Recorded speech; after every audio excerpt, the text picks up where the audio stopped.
हार ही मनुष्य की शोभा बढ़ाते हैं, ना ही फूलों से सजे बाल ही मनुष्य की शोभा बढ़ाते हैं। दिए पर सुगंधित जल के से स्नान करने से मनुष्य की शोभा नहीं बढ़ती, बल्कि केवल सुसंस्कृत और सुसज्जित पानी ही मनुष्य की शोभा बढ़ाती है। मनुष्य अपने देह को सुंदर दिखाने के लिए अनेकों श्रृंगार करता है, आभूषण पहनता है, किंतु वह भूल जाता है कि यह आभूषण मनुष्य के वास्तविक आभूषण नहीं है, बल्कि ज्ञान, सत्यता, वाणी में विनम्रता ही मनुष्य के वास्तविक आभूषण है, और इन्हें हमसे कोई नहीं छीन सकता। आज हमें डॉक्टर कुमार वर्मा को अपने साथ पाकर बहुत खुशी हो रही है। डॉक्टर विजय वर्मा विश्वविद्यालय के दयाल सिंह कॉलेज के राजनीतिक विज्ञान विभाग में एसोसिएट प्रोफेसर है। डॉक्टर विजय वर्मा के पास राजनीति विज्ञान में डॉक्टरेट और कानून में स्नातक की डिग्री है। उन्होंने एनसीईआरटी परियोजना और अन्य फॉर्मों पर वीडियो व्याख्यान दिए हैं। उन्होंने कॉलेजों और विश्वविद्यालयों की समिति का भी नेतृत्व किया है, और वह दिल्ली विश्वविद्यालय की केंद्रीय शिकायत समिति के सदस्य। उन्हें टीवी और यूट्यूब कार्यक्रमों पर चर्चा पैनलिस्ट के रूप में भी आमंत्रित किया जाता है, और वह एक प्रसिद्ध शिक्षाविद है जिन्होंने 14 से अधिक किताबें लिखी हैं। Doctor Vijay Verma globalization and global issue के विषय पर बोलने जा रहे हैं। सर, इस में आपका होना खुशी की बात है। हमें बहुत प्रसन्नता है कि आप यहाँ आए और आप हमारे साथ ये सत्र कर रहे हैं, और बाकी सभी प्रतिभागियों को ये सूचित किया जाता है कि सत्र के पूरे होने के बाद उन्हें 15 से 20 मिनट का टाइम मिलेगा, जिसमें कि वो अपने प्रश्न कर सकते हैं और अपने प्रश्न लिख सकते हैं। ओके, धन्यवाद सर। हाँ, मैं am I visible Satyam? Yes sir, yes sir, yes sir. आवाज भी ठीक ठाक आ रही है? Yes sir. ओके, तो थमनप्रीत, थैंक यू। काफी सुंदर अल्फाज में आपने चीजों की शुरुआत की है, और आभूषण, रियल आभूषण, जिंदगी, मूल्य, क्या क्या, बहुत लंबे लंबे बहुत सुंदर आभूषित गोल्डन वर्ड्स आपने यूज किए हैं। मैं चाहूंगा कि मैं अपने लेक्चर के दरमियान जो ग्लोबलाइजेशन पे है उनको भी, इन शब्दों को जोड़ने और समझने की कोशिश करूंगा, है ना। तो thank you Satyam once more. मेरा गला थोड़ा खराब है और मैं बिल्कुल खिड़की के पास बैठा हूँ, इसलिए मैंने कैप भी रखा हुआ है। जरूरत पड़ने पे I can use the cap, ताकि ज्यादा ठंड ना लगे। So I hope you will bear with me because of bad throat. चलिए मैं अपनी बात शुरू करता हूँ, और जो टॉपिक है वैश्वीकरण और सामाजिक वैश्विक मुद्दे या भूमंडलीय मुद्दे जो भी है, मैं जो कुछ भी बोलूंगा, चाहे वो कहानी सुनाओ, चुटकुले सुनाओ, सीरियसली बात करूं, नॉन सीरियसली बात करूं, आप इसको यूं समझिएगा कि ये सारे के सारी चीजें जो है वैश्वीकरण के इर्द गिर्द घूम रहे हैं। Is it clear? और मेरी कोशिश होती है कि मैं बहुत इजी टर्म में बहुत सहज तरीके से, सहज शब्दों में अपनी बात भी रखूं, और जो मैसेज है जो मैं कन्वे करना चाह रहा हूं बच्चों के बीच या गार्जियंस के बीच, वो भी उनको समझ में आ जाए। तो मैं शुरू करता हूं, और मैं जो कुछ बोलूंगा उसको उसी इर्द गिर्द आप समझने की कोशिश कीजिएगा, चाहे मैं स्टोरी सुनाऊं तो भी। देखिए ऐसा है, मेरा नाम तो विजय वर्मा है, आप लोग जानते हैं। मेरा घर नालंदा है, बिहार शरीफ है, मैं वहां का स्थायी निवासी हूँ। बचपन बोकारो में बीता है। मेरी स्कूलिंग जो है केंद्रीय विद्यालय बोकारो से हुई है, और मैं यहीं से ग्लोबलाइजेशन चैप्टर की शुरुआत कर रहा हूँ। मैं जिस बोकारो में पला बढ़ा, पैदा तो मैं बिहार शरीफ में हुआ, नालंदा में। उस बोकारो को मैं अगर अपने दिनों के संदर्भ में याद करूं तो आपको थोड़ा सा मैं अपडेट ये देना चाह रहा हूं कि वो रशियन कोलाबोरेशन से एक स्टील प्लांट था जो सेल के अंदर था, वो बना था।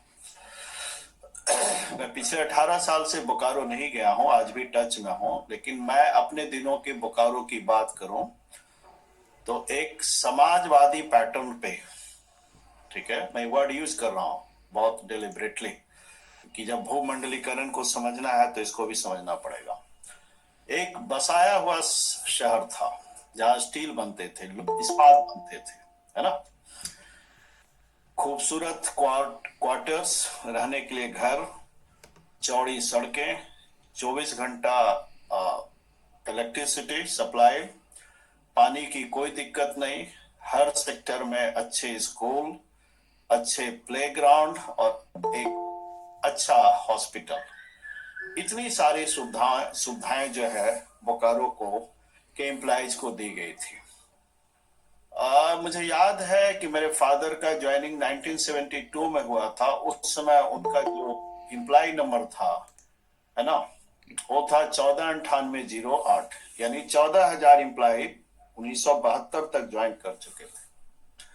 और मुझे जहां तक स्मरण है कि बोकारो में ही करीब 40,000 एम्प्लॉय सरकारी नौकरी में एम्प्लॉयड थे। एक पिक्चर ये है, और ये सारी की सारी बातें जो हैं, है ना, ये है 1990 तक की। समझिए इसको, 90, मैं 2-4 वर्ड बहुत डिलिबरेटली यूज कर रहा हूं, है ना, ठीक। 90, 1990, इसको जरा याद रखिएगा। जो बच्चे पॉलिटिकल साइंस के हैं, एक वर्ड इसको याद रखिए। दूसरा जो समाजवादी जो वर्ड मैंने यूज किया उसको याद कीजिए। आज के बोकारो में टोटल एम्प्लॉय की संख्या है 9,000 के आसपास। 1990-95 में एम्प्लॉय थे 40,000। जनसंख्या कम से कम 4 गुना बढ़ी है, ओके, और एम्प्लॉयमेंट 4 गुना कमी है। इसको आप अच्छी तरह समझिए। बोकारो सिटी ने जो हमें सुविधाएं दी, अच्छे स्कूल, अच्छे हॉस्पिटल, अच्छी सुविधा, अच्छा क्वार्टर, उसका परिणाम ये निकला कि सॉरी, हम में से मैक्सिमम जो बच्चे थे बोकारो के, मैक्सिमम वर्ड में यूज कर रहा हूं, उन्होंने साधारण गाइडेंस और मेहनत करके बहुत अच्छी मुकाम पाई है। मतलब मैं अगर अपने स्कूल की ही बात करूं तो 90% बच्चे जो हैं हमारे स्कूल के आज इंडिया के टॉप, मैं केंद्रीय विद्यालय नंबर 2 बोकारो में था, है ना, टॉप पोजीशंस पे होंगे। जिस फील्ड में है बहुत ही तगड़ी जगह पे है। ये सब संभव हुआ था कि कॉन्सेप्ट ये था कि जो स्टेट है, जो सरकार है, उसका काम लोक कल्याणकारी है। वर्ड में यूज कर रहा हूं, लोक कल्याणकारी, हिंदी में जिसको आप बोलते हैं वेलफेयर, लोक कल्याणकारी हिंदी में हुआ, इंग्लिश में वेलफेयर स्टेट। स्टेट का काम जो है वेलफेयर करना है, सुविधाएं देना है, ठीक। ये जो सारा स्कीम था उसके पीछे लॉजिक ये था कि अगर वर्कर को सुविधा आप नहीं देंगे, वो घर से बहुत खुश नहीं है, वो दुखी है, तो बहुत मन से काम नहीं करेगा और प्रोडक्शन पे पड़ेगा। समझिए इसको। मैं जब ये बात, इन बातों को आपसे शेयर कर रहा हूं तो शायद आपको बहुत अजीब लग रहा होगा कि सर ये क्या बोल रहे हैं। भाई आज के ग्लोबल वर्ल्ड में जहां ग्लोबलाइजेशन है, ग्लोबलाइजेशन का मतलब होता है प्राइवेटाइजेशन, सिंपल है, निजीकरण। ग्लोबलाइजेशन का मतलब होता है पूंजीवाद। निजीकरण का मतलब बहुत सिंपल है। जैसे मेरे फादर थे तो बोकारो के एम्प्लॉय थे, सेल के एम्प्लॉय थे, किसी लाला और बनिया के एम्प्लॉय नहीं थे, ठीक। कानून से सब कुछ होता था मिला जुला के। हायर और फायर का कोई सिस्टम नहीं था। हायर एंड फायर का मतलब ये हुआ, ये भी वर्ड मैं यूज कर रहा हूं, ऐसा वर्ड आप लिखते जाए जो पॉलिटिकल साइंस के बच्चे हैं। हायर एंड फायर, हायर का मतलब हुआ मुझे जब जरूरत पड़ेगी मैं आपको बुला लूंगा, जरूरत नहीं पड़ी या मुझे आपकी शक्ल पसंद नहीं है या अदा पसंद नहीं है या आपसे मैं किसी बात पे नाराज हो गया, मैंने कहा कल से आने की जरूरत नहीं है, ये गवर्नमेंट सेक्टर में ऐसा संभव नहीं है। मैं अगर सच कहूं तो जिन सुविधाओं को भोगते हुए मैं बड़ा हुआ हूं बच्चे में, स्कूल में, आज एक प्रोफेसर होने के बावजूद भी मैं उन बेसिक सुविधाओं से महरूम हूं। मैं दिल्ली विश्वविद्यालय के कैंपस के पास रहता हूं, खालसा कॉलेज के पास। 30 दिन में कम से कम 10 दिन पानी की समस्या होती है, जो मैंने बोकारो में बचपन में नहीं देखा था। Is it clear? Try to understand this. ठीक, तो कहने का मतलब ये है कि 90 के बाद परिस्थितियां बहुत बदली। 1990 को अगर आप याद करें, है ना, चंद्रशेखर उस समय देश के प्रधानमंत्री थे 4 महीने के लिए। जो हमारी इकोनॉमिक हालात थी, और कुछ लोगों का ये भी कहना है कि जो समाजवादी दृष्टिकोण था उससे इकोनॉमिक हालात बहुत खराब हुए। मैं न तो इसके पक्ष में तर्क देने जा रहा हूं और न मैं इसके विपक्ष में हूं, क्योंकि ये भी सच है कि जब सरकारीकरण चीजों का हुआ तो कई लोगों ने उसको करप्शन का अड्डा बनाया, इनएफिशिएंसी का अड्डा बना। उसमें सारी जो कमियां थी, पॉजिटिव चीज तो खत्म हो गई। ठीक भाई, कोई भी सिस्टम हो, चाहे वो घर हो, परिवार हो, सिस्टम हो, दुकान हो, विदेश हो, व्यवस्था हो, जब आप मेहनत की इच्छा नहीं करेंगे तो थोड़ी टिकेगा। हाँ, आज की तारीख की समस्या क्या है कि जिसको देखिए वो अपने अधिकार को लेके दुनिया भर सचेत हो गया। हाँ, हमारा ये हक है, हमारा ये राइट। अरे भाई, राइट है तो ठीक है, मैं एक टीचर हूं, मेरे भी 1000 राइट है, लेकिन एक ड्यूटी भी है, मोरल ड्यूटी है कि मैं ढंग से पढ़ाऊं।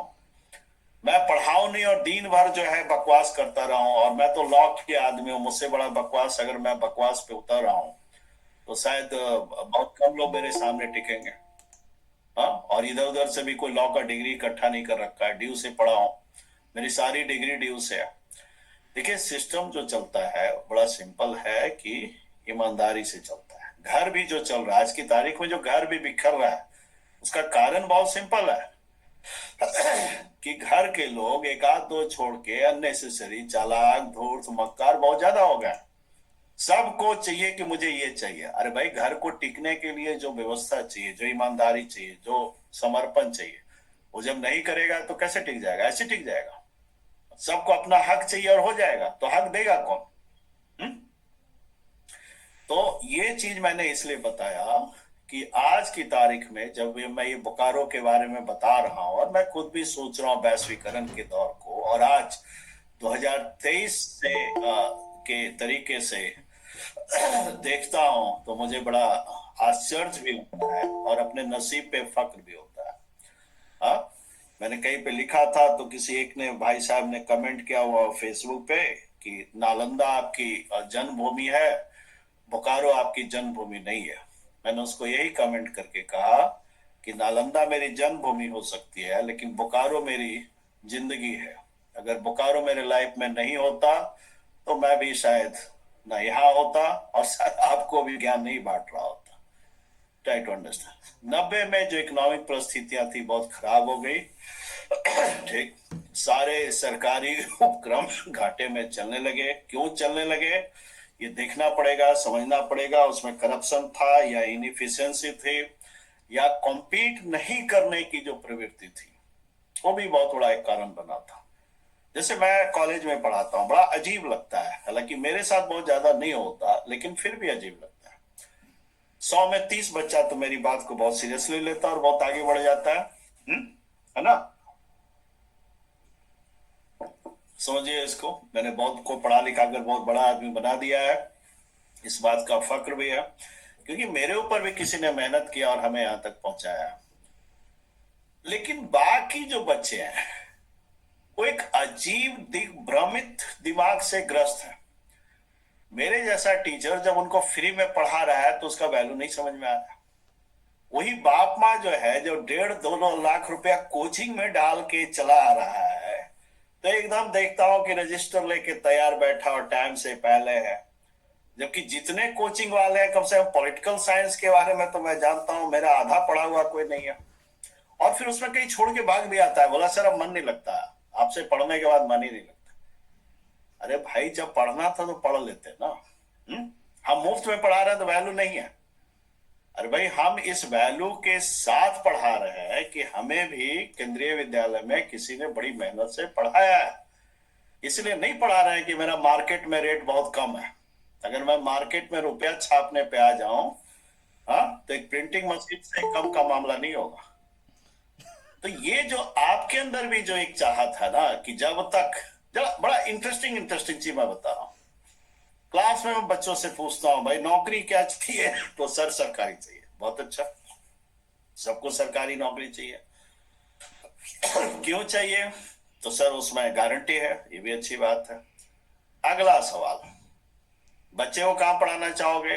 तो सर प्राइवेट में पढ़ाना चाहेंगे। ये बड़ा मजेदार नहीं है? मतलब आप सरकारी नौकरी करें और आप सुरक्षित रहें, लेकिन दूसरा आपके बच्चों पे खूब मेहनत करे। ऐसे देश चलता है क्या?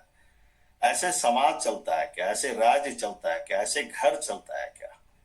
हाँ, है ना? लेकिन जो बच्ची अभी बता रही थी रियल आभूषण, बेटा वही दिक्कत आई है। भूमंडलीकरण ने आपको एक आईना दिखाया है और उसमें इतना ग्लैमर डाल दिया है, इतने सपने डाल दिए हैं कि अच्छे अच्छे लोगों को समझ में नहीं आ रहा है। हाँ, है ना?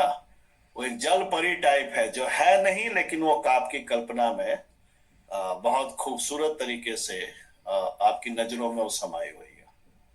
देखिए 90 के दशक में पूरे, है ना? अब इसको अगर थोड़ा सा आप पॉलिटिकल साइंस के स्टूडेंट हैं तो मैं पीछे ले जाऊंगा। 1945 याद कीजिए।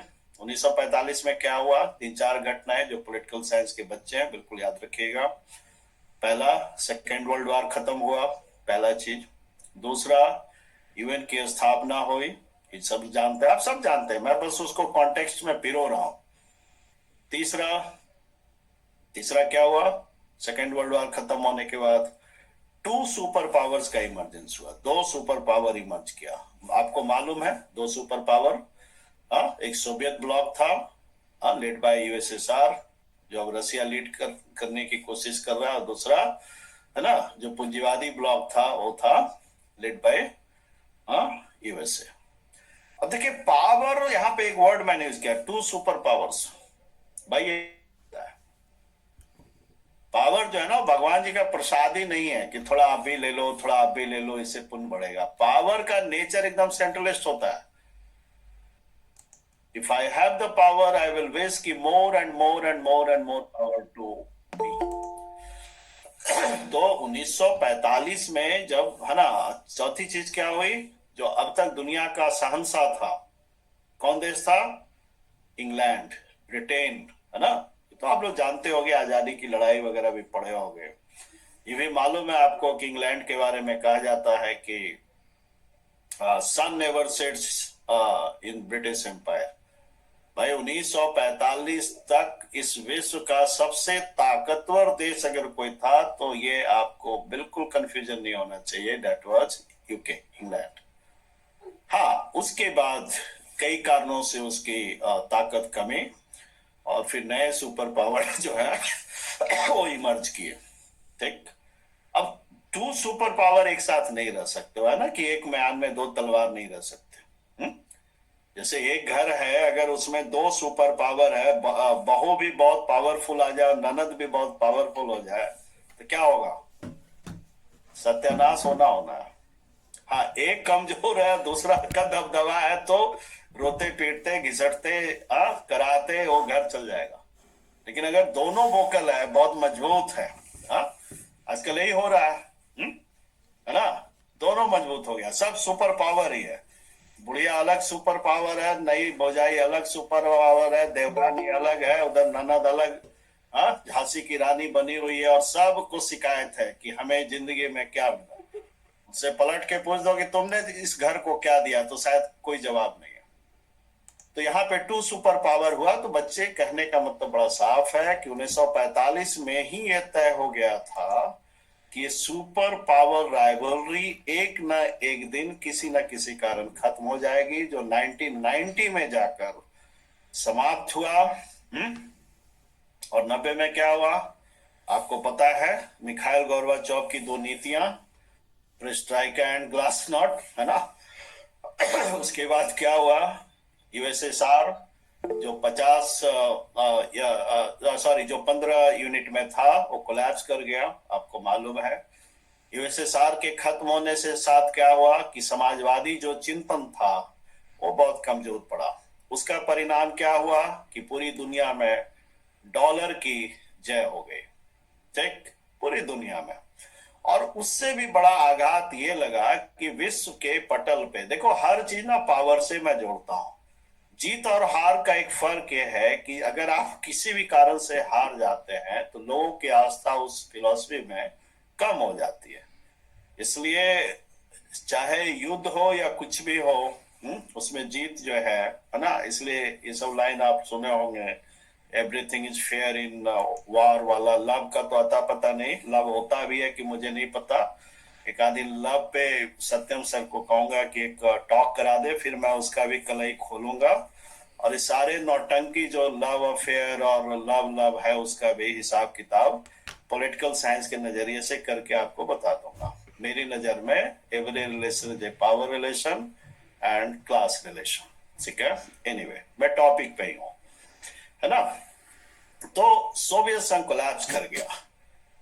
ये एक ऐसा झटका था, सिर्फ इंडिया में नहीं पूरे विश्व में, जिसने ये मान लिया कि समाजवादी चिंतन का सोच जो है चलने वाला नहीं है, चाहे कितना भी अच्छा फिलॉसफी हो, चाहे इसमें जितनी भी कल्याण की बातें हो, जो मैं बोकारो का मैंने जिक्र किया था। और वहां से देखिएगा कि निजीकरण की शुरुआत हुई। निजीकरण क्या था कि भैया एक लाला होगा जो टाटा हो सकता है, बिरला हो सकता है, अंबानी हो सकता है, अदानी हो सकता है, कोई मॉल का मालिक हो सकता है, वो एक मैनेजर रख लेगा और बाकी सब आप वहां अंडर पेड पे रहिए, काम कीजिए, है ना। बहुत अजीब चीज है ये, ठीक। लोगों की भी बड़ी अजीब सी आदत है, जब तक वो लात नहीं खाते ना उनको किसी चीज का वैल्यू समझ में नहीं आता।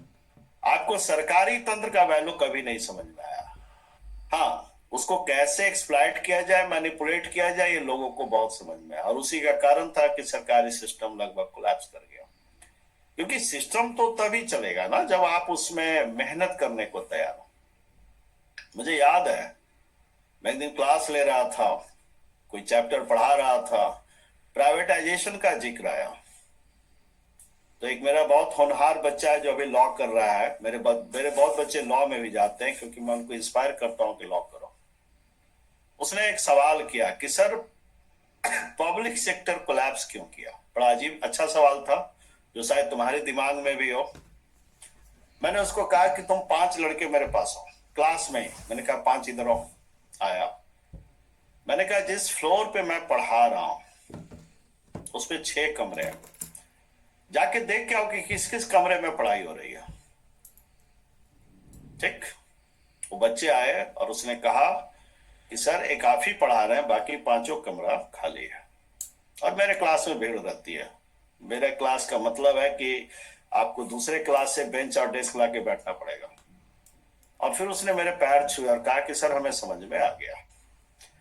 मजेदार चीज यह है कि टाइम टेबल पे वो सारी क्लासेस किसी न किसी को अलॉट होंगी, समझिए, ये बहुत इंटरेस्टिंग है। ये कहीं ना कहीं टाइम टेबल पे किसी ना किसी को अलॉट होगा, बिल्कुल होगा, ठीक। और 6 कमरे में 1 कमरे में पढ़ाई हो रही है। यही प्राइवेटाइजेशन का बहुत बड़ा कारण है और पब्लिक सेक्टर के कोलैप्स करने का बहुत बड़ा कारण है। अच्छा, मैं इसलिए नहीं बहुत पढ़ा रहा हूं कि मैं बड़ा ईमानदार हूं, ये भी बड़ा इंटरेस्टिंग है। हाँ, बिहार का आदमी हूं तो मुझे नहीं पता कि बेईमानी क्या होती है क्या। हाँ, लेकिन एक दिक्कत है मेरे साथ, मेरे टीचरों ने बड़ी ईमानदारी से पढ़ाई है। तो इस जन्म में तो बेईमान होने से मेरा अगला जन्म में देखूंगा, अगर ऑप्शन मिला तो फिर इस जन्म में कर्जा वर्जा जो टीचरों का है चुकाने की कोशिश करता हूँ। अगले में देखूंगा कि बेईमानी, हाँ, किसी को सीखनी है तो आ जाना, मैं सिखा दूंगा। हाँ, मैं सब चीज का एक्सपर्ट हूँ, है ना। अच्छा बनना है तो, लफंगा बनना है तो, क्रिमिनल बनना है तो, पॉलिटिशियन बनना है तो, पहलवान बनना है तो, खाली बता देना, हाँ, ये नहीं होगा कि क्लास में बैठे हैं और बनना है सर कलेक्टर और पढ़ने में मन नहीं लग रहा है, फिर नहीं, मैं क्लास से बाहर कर देता हूँ। एनीवे, तो इस सुपर पावर राइवलरी ने यूएसएसआर को कोलैप्स कर दिया। ठीक। कार्ल मार्क्स आपने पढ़ा होगा, बड़ा फेमस थिंकर रहा। कार्ल मार्क्स का एक कोट बहुत सॉरी, थोड़ा गला खराब है और पॉल्यूशन ने और खराब कर रखा है। एनीवे, कार्ल मार्क्स का एक बहुत फेवरेट कोट है, समझिए इसको। उसने कहा, workers of the world unite, you have nothing to lose but your change. दुनिया के मजदूरों, तुम एक हो जाओ, तुम्हारे पास खोने के लिए, है ना, खोने के लिए, ठीक, क्या है, जंजीरों के सिवाय, यानी गुलामी के सिवाय कुछ भी नहीं है। लेकिन असर उल्टा हुआ। मजदूरों पे असर हुआ या नहीं हुआ मुझे नहीं पता है, लेकिन पूंजीपतियों पे पूरा असर हो गया। और पूंजीपतियों ने इस वैल्यू को समझा कि अगर हम आपस में मिल जाए, जिसको आप ग्लोबलाइजेशन कहते हैं, तो हम पूरी दुनिया को अपनी मुट्ठी में कर सकते हैं। और अब ऐड भी देखते हैं, कर लो दुनिया मुट्ठी में। भाई, दुनिया मुट्ठी में है किनके लिए? एक बहुत माइनर सेक्शन के लिए, 2-4% लोगों के लिए निश्चित रूप से दुनिया बहुत खूबसूरत है, बहुत सुविधाजनक है, लेकिन ये उनके लिए है जो बहुत प्रिविलेज क्लास हैं। बाकी तो आपकी सरकार ही कहती है कि 86 करोड़ को हम 5 किलो अनाज भेज रहे हैं, उसी पे जिंदा है, और ये चलेगा। अभी सरकारें आए जाएं, उससे कोई फर्क नहीं पड़ता, ये चलेगा। ये ग्लोबलाइजेशन का बहुत इल इफेक्ट है जिसको लोग समझ नहीं पा रहे। हाँ, ज्यादा होगा तो सरकारें बदलेगी तो उसमें फोटो बदल जाएगा, नेताजी का फोटो बदल जाएगा, प्रधानमंत्री या सीएम बदलेगा, उसका फोटो चेंज हो जाएगा। स्कीम को तो चलना है, चलाना पड़ेगा, नहीं तो जो हालात होंगे वो बद से बदतर हो जाएंगे। Is it clear? समझ में आ रही है बात? तो ये सब जो चीजें हैं, तो ग्लोबलाइजेशन के जो फेसेस हैं, समझ लीजिए, बच्चे जो पॉलिटिकल साइंस के हैं, और कलम कॉपी निकाल लो और 4-5 वर्ड मैं लिखा रहा हूं, उसको सबको एक ही लय में समझना है। तो पहला वर्ड है, लिखो ग्लोबलाइजेशन, जिसको हिंदी में वैश्वीकरण भी बोलते हैं और भूमंडलीकरण भी बोलते हैं। थोड़ा सा कॉन्टेक्स्ट अलग है, यहाँ पे उतना नहीं जाना है। इसी का दूसरा नाम जो है प्राइवेटाइजेशन, प्राइवेटाइजेशन, जिसका हिंदी में नाम क्या होगा? पूंजीवाद, पूंजीपत, हाँ, पूंजीवाद। तीसरा जो नाम है, तीसरा जो वर्ड है ना, वो मार्केट इकोनॉमी है, बाजार व्यवस्था है। लिखते जाओ सब, ठीक है। चौथा जो वर्ड है उसको बोलते हैं लेसेजे फेयर इकोनॉमी। लेसेजे फेयर का मतलब हिंदी में होता है, लैटिन वर्ड है, अहस्तक्षेप की नीति। यानी स्टेट का ये बिल्कुल काम नहीं है कि वो राज्य की इकोनॉमिक व्यवस्था में हस्तक्षेप करे। और 90 के बाद ये फिलॉसफी बड़ी स्ट्रांग हुई है, समझने की कोशिश कीजिए, इसको थोड़ा सा समझते हैं, है ना। इसको यूं समझें आप, हस्तक्षेप की नीति को, कि भाई मार्केट कैसे चलेगा? तो डिमांड एंड सप्लाई पे चलेगा, मांग और पूर्ति पे चलेगा। मांग और पूर्ति क्या है? बहुत सिंपल है कि जिस चीज का मार्केट में डिमांड ज्यादा होगा उसकी कीमत, अगर सप्लाई कम है तो कीमत बढ़ जाएगी, सप्लाई ज्यादा है तो कम जाएगी। ठीक, समझिए इसको, बड़ा मजेदार चीज है भाई। डिमांड एंड सप्लाई का थ्योरी इतना सिंपल नहीं है। Demand can be created also artificially. अगर आज हल्ला हो जाए कि चीनी की सप्लाई कम होने वाली है, तो तुम्हारी मम्मी जो है और तुम पहला काम करोगे कि जाके 4 किलो चीनी तुरंत खरीदोगे, कि पता नहीं आगे मिलेगा या नहीं, और मिलेगा भी तो कितनी कीमत में? 3 गुना कीमत पे मिलेगा। Demand can be created also artificially. ठीक भाई, दारू जो बेचे जाते हैं, कितना बढ़िया ऐड है, डर के आगे जीत है। नहीं, मैंने एक दारू का बोतल हाथ में आ गया तो डर खत्म हो गया। बेटा बेटी को पढ़ाने का पैसा नहीं है, एक बोतल हाथ में आ गया तो डर के आगे जीत है। नहीं, और मजेदार चीज है, दूध के लाइन में तुमको राशन, बाकी सारे लाइन में झगड़ा हो सकता है, दारू के लाइन में कोई झगड़ा नहीं होता, बड़ा डिसिप्लिन होता है। लंबी लाइन रहेगी भी तो देखोगे बड़ा होनहार टाइप, एकदम सीधा, और आपस में भाई भाई करके रहेगा। देखे वो दारू के दुकान में झगड़ा होता है, हाँ? दारू का सप्लाई घर पे नहीं होता है, आपको जाना पड़ता है और आप लाते हैं। दूध का सप्लाई घर पे हो सकता है। तो ये डिमांड एंड सप्लाई का जो थ्योरी है, इतना आसान थ्योरी नहीं है। और ग्लैमर से जोड़ दो, हाँ, मैं मार्केट में ऐसा डिमांड क्रिएट कर दूंगा कि आप अपना प्रायोरिटी चेंज कर देंगे। मार्केट इकोनॉमी ने क्या किया आपको समझिए, वैश्वीकरण समझा रहा हूं। ईएमआई की व्यवस्था, हाँ, दशहरा दिवाली आता नहीं है कि एकदम देखिएगा एडवर्टीजमेंट से अखबार बड़े रहते हैं और न्यूज़पेपर और मीडिया वाला रहता है। 10,000 रुपया आप दें और 1 लाख का मोटरसाइकिल घर ले जाएं, 1,000 दें और ले जाएं सॉरी, 10,000 दें और 4 लाख का कार बुक कराएं। हाँ भाई, किसी सबको अच्छा लगता है कि हम भी कार में घूमे, इसमें दिक्कत क्या है? हाँ, किसको हसरत नहीं है कि अपनी बीवी बच्चों के साथ जो है घूमे। और दिल्ली का आदमी तो बड़ा अजीब शौकीन होता है, जब बहुत ठंड पड़ेगी तो इंडिया गेट जाता है, काहे भाई? तो आइसक्रीम खाना, है ना? ये भी एक मजेदार चीज है, जाना चाहिए, उसमें कोई दिक्कत नहीं है। लेकिन इसमें समस्या क्या है?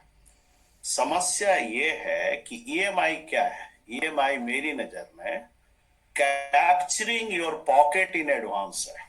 आपका इनकम 50,000 रुपया है, मैंने पहले से उसमें 20-30,000 रुपया 5 साल के लिए आपके पॉकेट से निकाल लिया सुविधा के नाम पे। अब जो आपकी प्रायोरिटीज है वो मेरे इशारे पे है। मैंने आपकी प्रायोरिटी में क्या किया? बाइक कर दिया, कार कर दिया। मुझे बच्चों ने बताया, तुम्हें लोग टाइप बच्चे जो मेरे पास होते हैं, कि सर मोबाइल भी ईएमआई पे मिलता है, पता नहीं। हाँ, ईएमआई पे मोबाइल खरीदते हैं बच्चे। अब बच्चों में क्या कंपटीशन है भाई? तो ये भी है कि हाँ, है ना, हम इससे कम है क्या? हाँ, मैंने बहुत बच्चों से पूछा कि एप्पल वाला ये मामला क्या है? बोला सर ब्रांडिंग है, इससे इमेज बिल्ड होता है। लीजिए, हाँ, अब एक नई समस्या है। हमारे समय में तो कुछ नहीं, हम लोग साइकिल फाइकिल से जाते थे, ऐसे खुश रहते थे। हाँ, पढ़ने लिखने में ठीक थे तो टीचर की नजर पे थे और क्लास में पढ़ते लिखते रहते थे। तो ईएमआई जो मार्केट इकोनॉमी है उसने क्या किया? डिमांड एंड सप्लाई जो थ्योरी है उसको अल्टर कर दिया, और अल्टर करके क्या किया कि आपका जो प्रायोरिटी है उसको चेंज कर दिया। ये बात समझ में आई? अब आपके सामने जो है, अगर मेडिकल इमरजेंसी है तो आप छटपटा रहे हैं।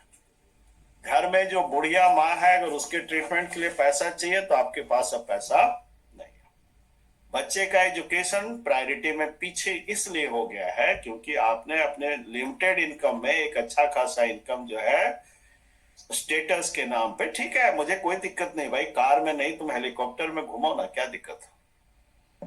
हाँ, मेरे पास आज भी कार नहीं है, मुझे कोई टेंशन नहीं है, मैं वैसे ही चला जाता हूँ और बड़ी बड़ी जगह जाता हूँ। ऐसा नहीं है कि गया तो मुंह लटका के गया, हाँ, है ना?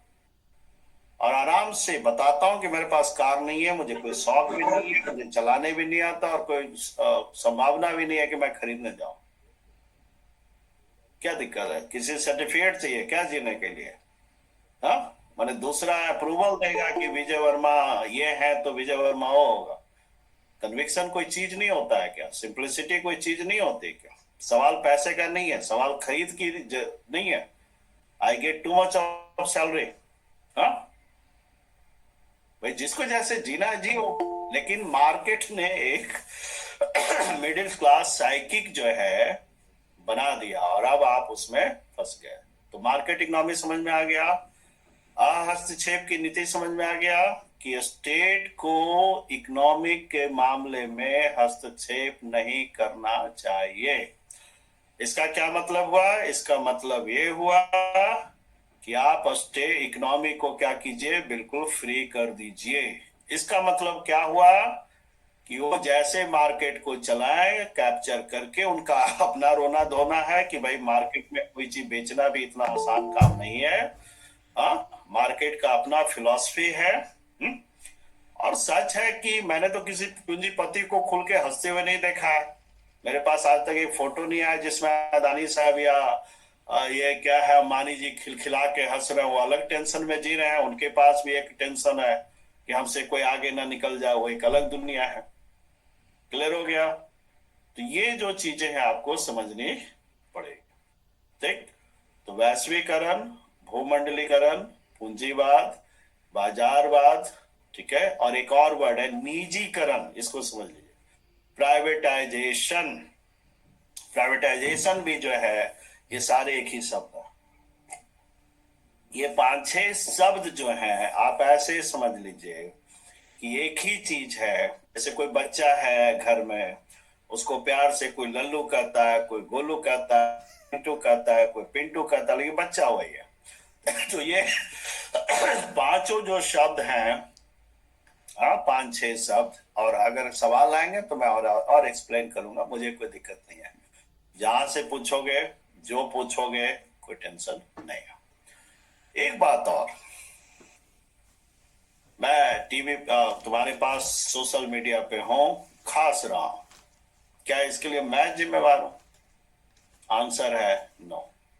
दिल्ली का पॉल्यूशन जिम्मेवार है।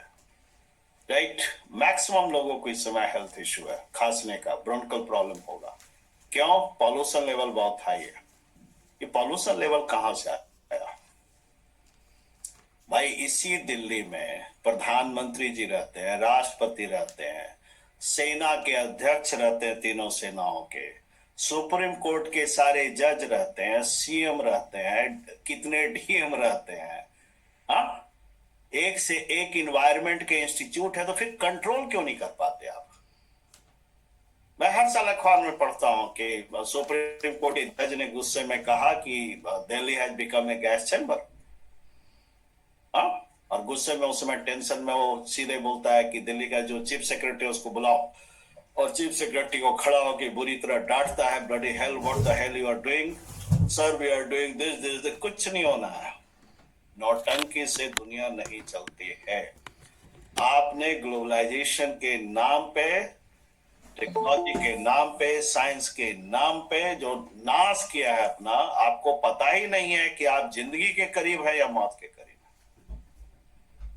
80% लोग इस दिल्ली जैसे शहर में शुद्ध पानी के लिए तरस रहे हैं, जिसमें मैं भी हूं। हाँ, शुद्ध पानी पीना है तो भैया बॉटल्ड, एकदम प्लांट वाला, ट्रीटमेंट वाला है। हाँ, हम कई बार पढ़ते हैं और सुनते हैं बच्चों से कि सर वो जो हमारे क्रिकेट प्लेयर है ना, जो पानी पीते हैं वो कितने हजार पर लीटर है। भाई हमारी औकात नहीं है पीने की, बात करता हूँ। मैं तो बचपन में कुआं से पानी निकाल के पीता था, बाद में बड़ा हुआ तो चापाकल आया, अब नल जल की तरह हैंडपंप पानी पीता हूँ। ज्यादा है तो दिल्ली में चूंकि बहुत गंदा पानी सप्लाई है तो आरओ लगा चुका हूँ, और आज मेरा आरओ भी खराब है। आरओ वाले को फोन किया हूं तो आ नहीं रहा है, कल बोला कल आऊंगा सर दिल्ली से बाहर। अरे ये बुनियादी चीजें थी भाई, पानी कहाँ गया? वैश्वीकरण ने सबको बाजार में तब्दील कर दिया। आपने हवा बेच दी, जमीन बेच दिया, भूमाफिया ने बालू बेच दिया, किसी ने पहाड़ काट के बेच दिया। बेचना सबको आता है, प्रोड्यूस करना किसी को नहीं आता है। ये सिस्टम चलेगा क्या? ऐसे नहीं होता। क्या नहीं बेचा आपने? आप मुझे एक चीज बताइए, सिर्फ ह्यूमन तस्करी होता है, लड़कियां सिर्फ थोड़ी बेची जा रही है, सब चीज आप बेच रहे हो।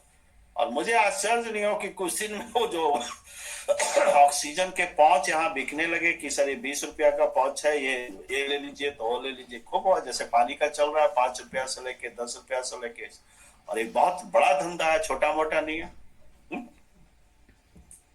मुझे याद है कि जब हम ट्रेन से दिल्ली से बिहार या बोकारो जाते थे तो स्टेशन पे चापाकल होते थे, हम लोग पानी पीते थे लाइन में लग के, उसमें धक्कम धुक्की करते थे।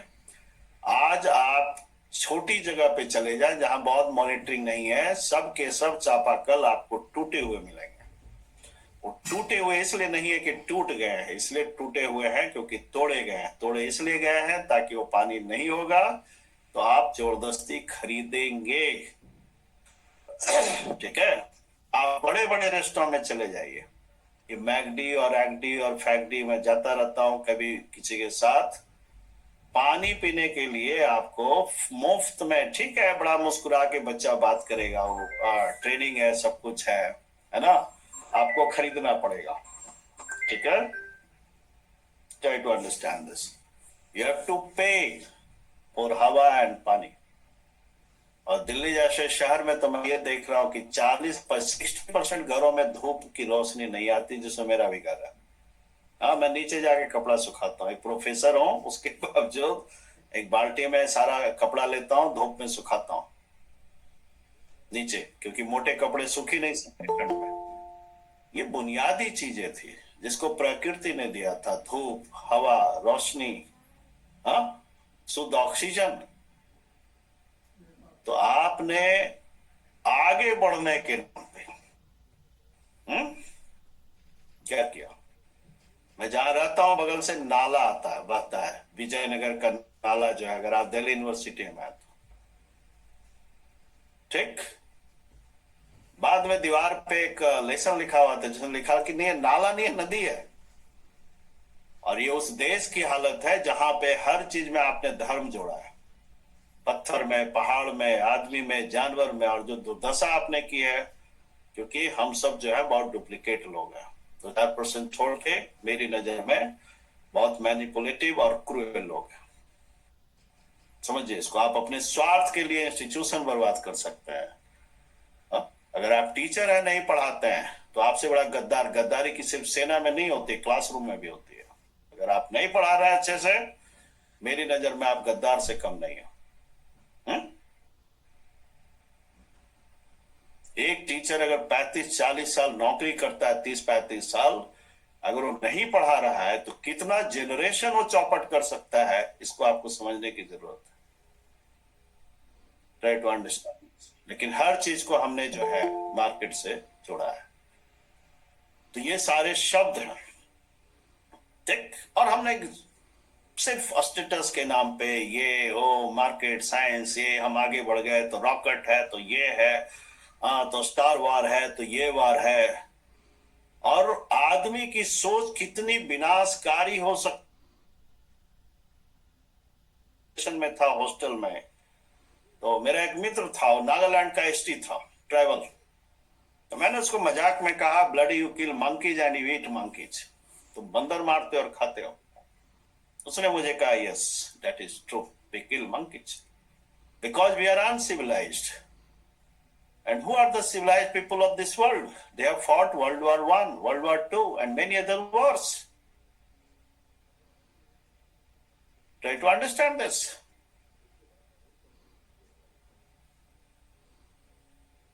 रशिया जो है अनसिविलाइज्ड नेशन नहीं है।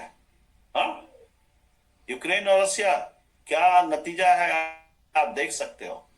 घर का एक ईंट जोड़ने में आदमी जनरेशन खत्म हो जाता है। ये तब आप समझोगे जब खुद बाप और माँ बनोगे, एक घर खरीदोगे और ईएमआई देते देते पूरी जिंदगी गुजर जाएगी, तब आपको एक घर का वैल्यू समझ में आएगा। और टीवी पे बैठ के हम क्या देख रहे हैं कि एक मॉडर्न टेक्नोलॉजी से गए और वॉरफेयर के नाम पे आपने गया और उसको पूरा शहर नष्ट कर दिया। कौन बेहतर है, वो जो एक बंदर मार रहा है और गिलहरी मार रहा है, या हम जो बहुत सिविलाइज्ड है, अंग्रेजी बोलते हैं, टाई और कोट और सूट में, एक नेशन को नेशन के नाम पे बर्बाद कर रहा है। सेकेंड वर्ल्ड वॉर के समय जो हिटलर था, कंसंट्रेशन कैंप का नाम आपने सुना होगा, उसके जनरल जो थे, कर्नल और ब्रिगेडियर, वो अनपढ़ नहीं थे। जो इंजीनियर बिजली के झटके दे रहे थे मासूम लोगों के, वो अनपढ़ नहीं थे, अपने बैच के most of them way toppers. जो जजेस थे वो अनपढ़ नहीं थे। तो ट्राई टू अंडरस्टैंड दिस, आपको सोचना पड़ेगा। लेकिन सवाल फिर वही है कि हम जो रफ्तार पकड़ चुके हैं, जो दिशा पकड़ चुके हैं, रास्ता कुछ है या नहीं है। वैश्वीकरण है मेरी नजर में एक ऐसी स्थिति है, जैसे आप में से आवेश में बच्चे आके लव मैरिज करते हैं और बाद में ना आप उसको उगल सकते हैं ना निगल सकते वाली स्थिति है। डिवोर्स ले तो टेंशन है, नहीं ले तो टेंशन है। आप बस जिए जा रहे हैं, दिन के गिनते गिन रहे हैं। राइट। और ये समस्या लोकल नहीं है, सिर्फ इंडिया के लेवल पे नहीं है, बहुत बड़ी समस्या है पूरे विश्व के लेवल पे। हाँ, कल ही आपने टीवी में देखा कि वेस्टर्न वर्ल्ड में कोई प्राग यूनिवर्सिटी में एक बच्चा आया और उसने गोलियां अंधाधुंध चलाई और कम से कम 15 या कितने लोग को ऐसे मार दिया। कितना एलिनेशन है। मार्क्स गधा था क्या जिसने कहा था कि कैपिटलिज्म ने जो है एलिनेशन पैदा किया है। एलिनेशन क्या है? अलगाव पैदा है। आप खुद क्या कर रहे हो आपको पता ही नहीं, आप क्यों जी रहे हो आपको पता ही नहीं है, नेचर से इतने दूर हो गए हो कि आपको पता ही नहीं है। हाँ? तो क्या करते हो जी, हम क्या करते हैं, बच्चों को कहां ले जाते हैं, तो आज कोई नेचुरल जगह पे पार्क में, बच्चे खिलखिला के हंसते हैं, खेलते हैं।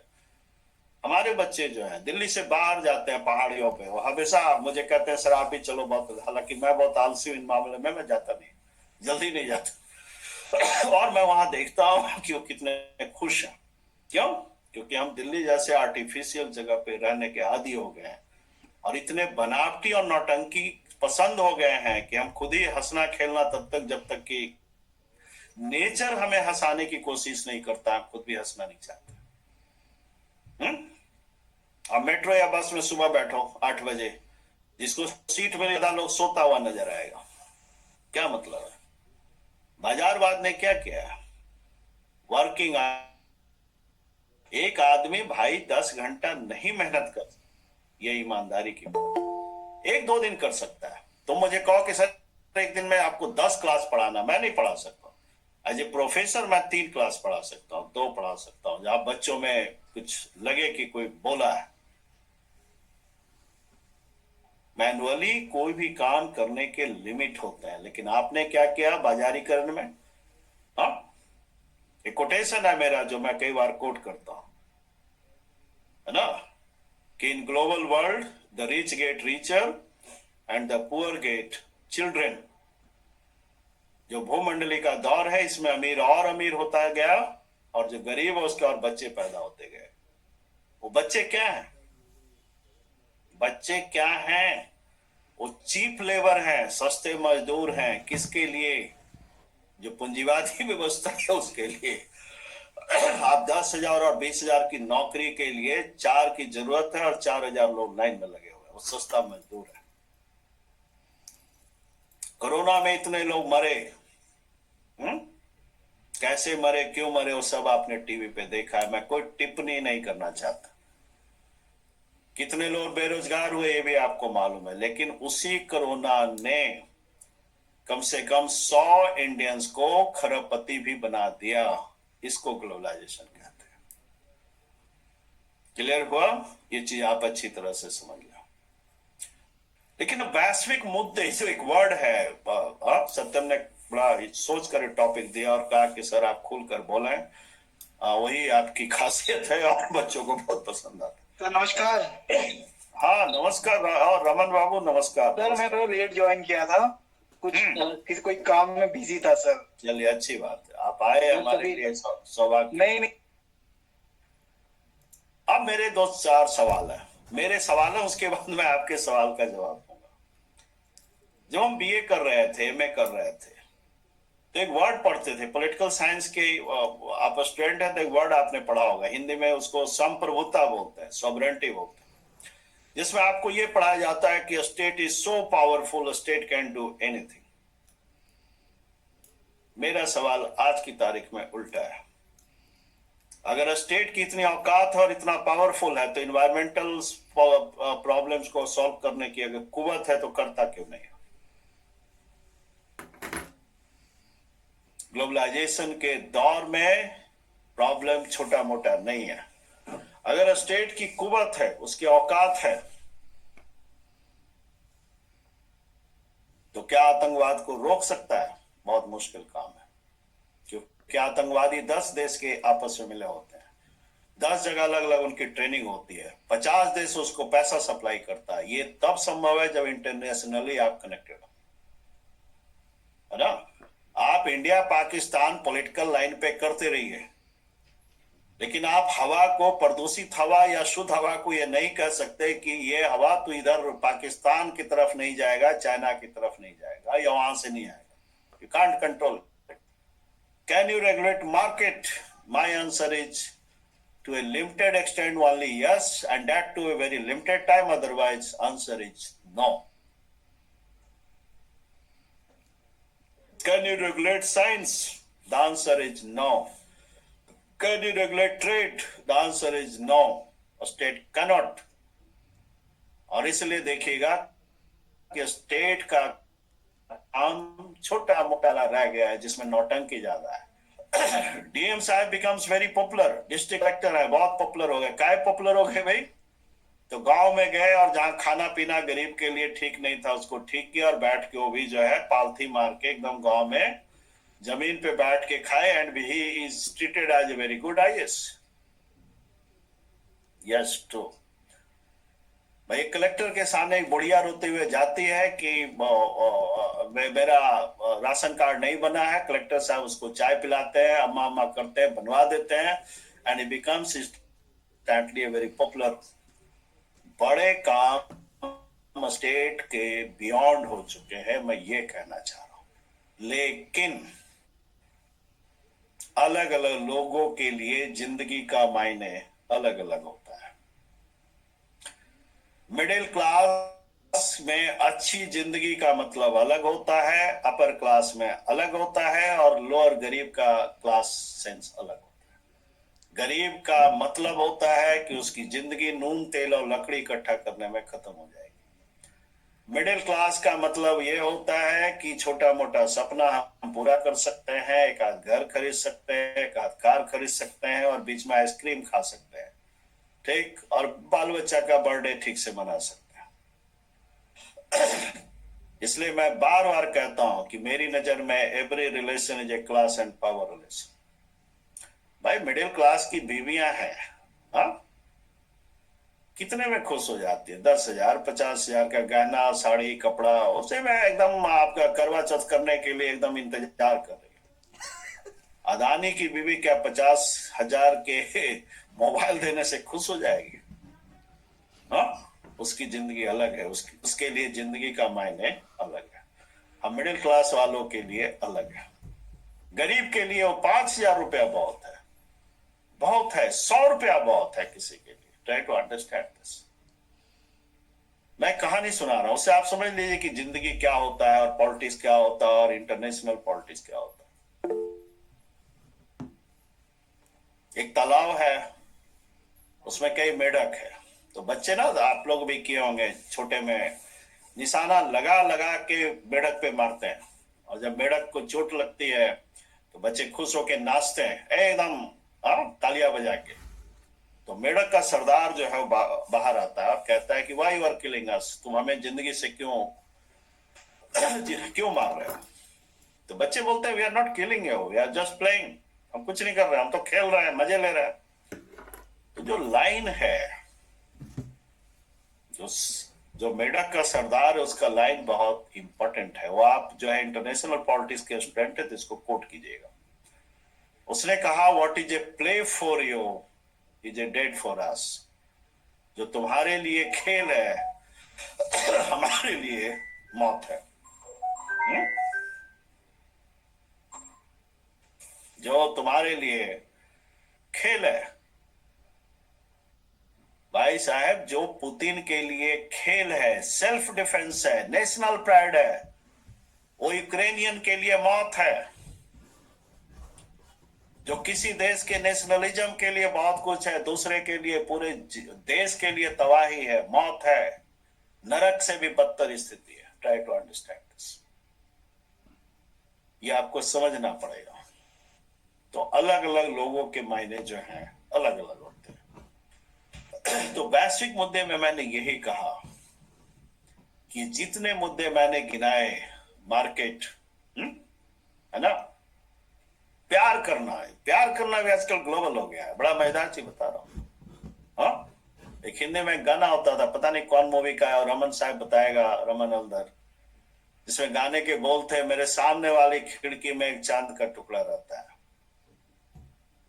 अरे भैया, आप अगर लोअर क्लास सोसाइटी में रहते हो तो आपके सामने वाला खिड़की क्या होगा? अपर क्लास का होगा क्या? वो भी लोअर क्लास का होगा।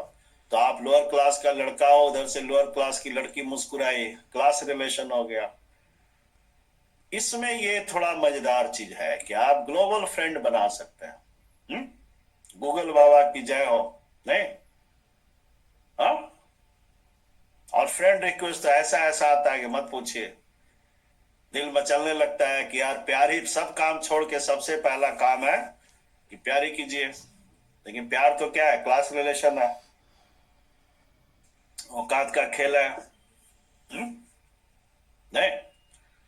तो इसने पूरे वर्ल्ड को खोल कर रख दिया है। बहुत अच्छा कनेक्टिविटी है।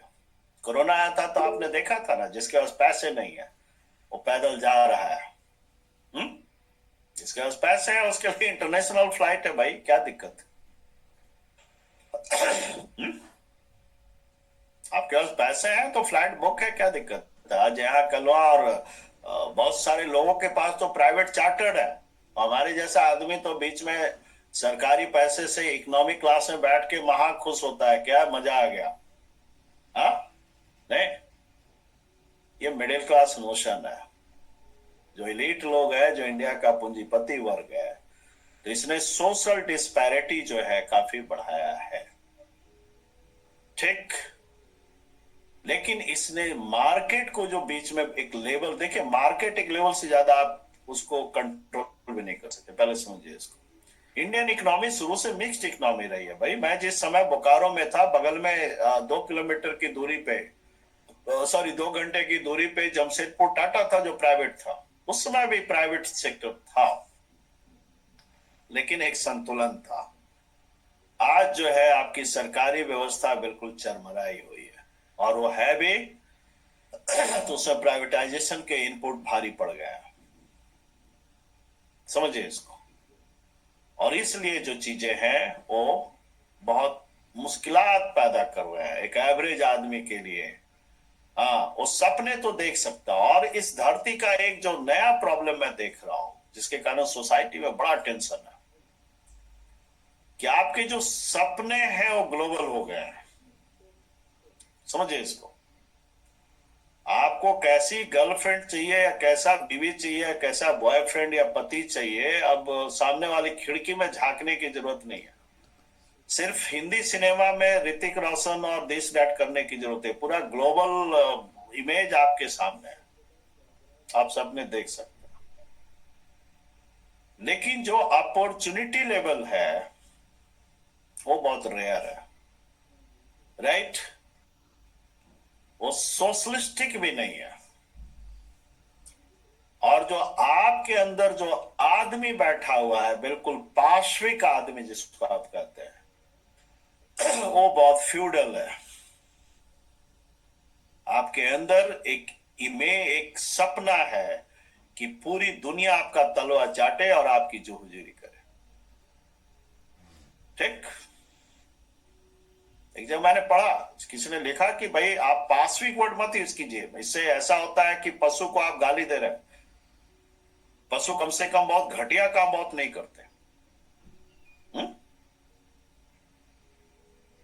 तो एस्पिरेशन हो गया global, try to understand this. सपने पूरी दुनिया आपके सामने है। अपॉर्चुनिटी लेवल हो गया, लोकल भी नहीं है। और जो आपके अंदर का जो एक इंसान है, जैसे घरों को मैं देख रहा हूं, बिखरते हुए घर है, सबका एक ही सपना है कि पूरा घर उसके इशारे पे नाचे। करना कुछ ऐसे थोड़ी होता है। हाँ? सिर्फ आपका चले और करना कुछ ना पड़े, ऐसे नहीं होता। और इसलिए घर का भी सत्यानाश हो रहा है। वैश्विक सत्यानाश तो जो हो रहा है हो ही रहा है।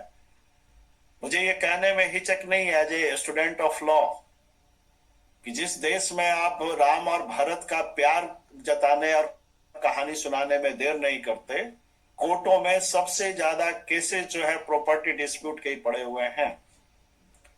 जिस केस में आप पत्नी को धर्म पत्नी और क्या क्या नहीं बताने की कोशिश में देर नहीं लगाते, सबसे ज्यादा कोर्ट में अगर केस है तो एक प्रॉपर्टी डिस्प्यूट है और दूसरा मैट्रिमोनियल डिस्प्यूट है। ये उस देश की बात है जहां पे संस्कार और क्या क्या क्या वैल्यू कहाँ पता नहीं क्या क्या बोलता है। कारण बड़ा सिंपल है कि आप अंदर से ईमानदार नहीं है। ईमानदार होते दिक्कत नहीं होती। आपकी हालत जो है ना, मानसिक हालत, वो ट्रेन में जब आप सफर करते हैं तो वो वाला है कि स्टेशन पे भी खड़े हैं, हाँ, तो बैग के मैंने 4 बार नजर हर सेकंड में बैग पे होता है। ट्रेन में सफर कर रहे हैं तो चेन लगाने के बाद भी रात में 4 बार जाग कर जो है ये चेक कर रहे होते हैं कि कोई ले तो नहीं गया। और आप एब्रोड में नहीं, विद इन इंडिया बता रहा हूं, यहाँ पे लंबे लंबे आप फेंकते रहते हैं संस्कार के नाम पे, कल्चर के नाम पे। तो ग्लोबलाइज और साइबर क्राइम का क्या कहना? मेरे जैसा आदमी तो इतना जिसको अकल वकल है नहीं टेक्नोलॉजी का, मैं तो बहुत डरता हूँ। हाँ, मुझे बिल्कुल समझ नहीं है। और कौन कहां से चीट कर ले, मूवी बन गया जाम ताड़ा। अरे भाई, हर स्टेट के अंदर हर डिस्ट्रिक्ट में एक जाम ताड़ा तैयार है। टेक्नोलॉजी ने आपको सुविधा दे या आपकी नींद हराम कर ले, वो आपको तय करना है। मुझे कुछ नहीं कहना है। तो मैं समझता हूं कि करीब अच्छा 1 घंटा हो गया, मुझे तो ध्यान ही नहीं रहा, तो मैं कुछ सवाल लेना पसंद करूंगा क्योंकि आई नो कि बहुत सारे सवाल होंगे। बताएं। Yes, somebody can regulate, so thank you. आप के लिए सब तो अथाह है। मैं बोलता हूं तो मुझे याद नहीं रहता। अभी देख रहा हूं कि 1 घंटा 7 मिनट हो चुका है। Anyway, now questions, I think we can take few questions और उसमें जो आंसर आएगा मैं बताऊं जी। आप सभी अपने क्वेश्चंस पूछ सकते हैं।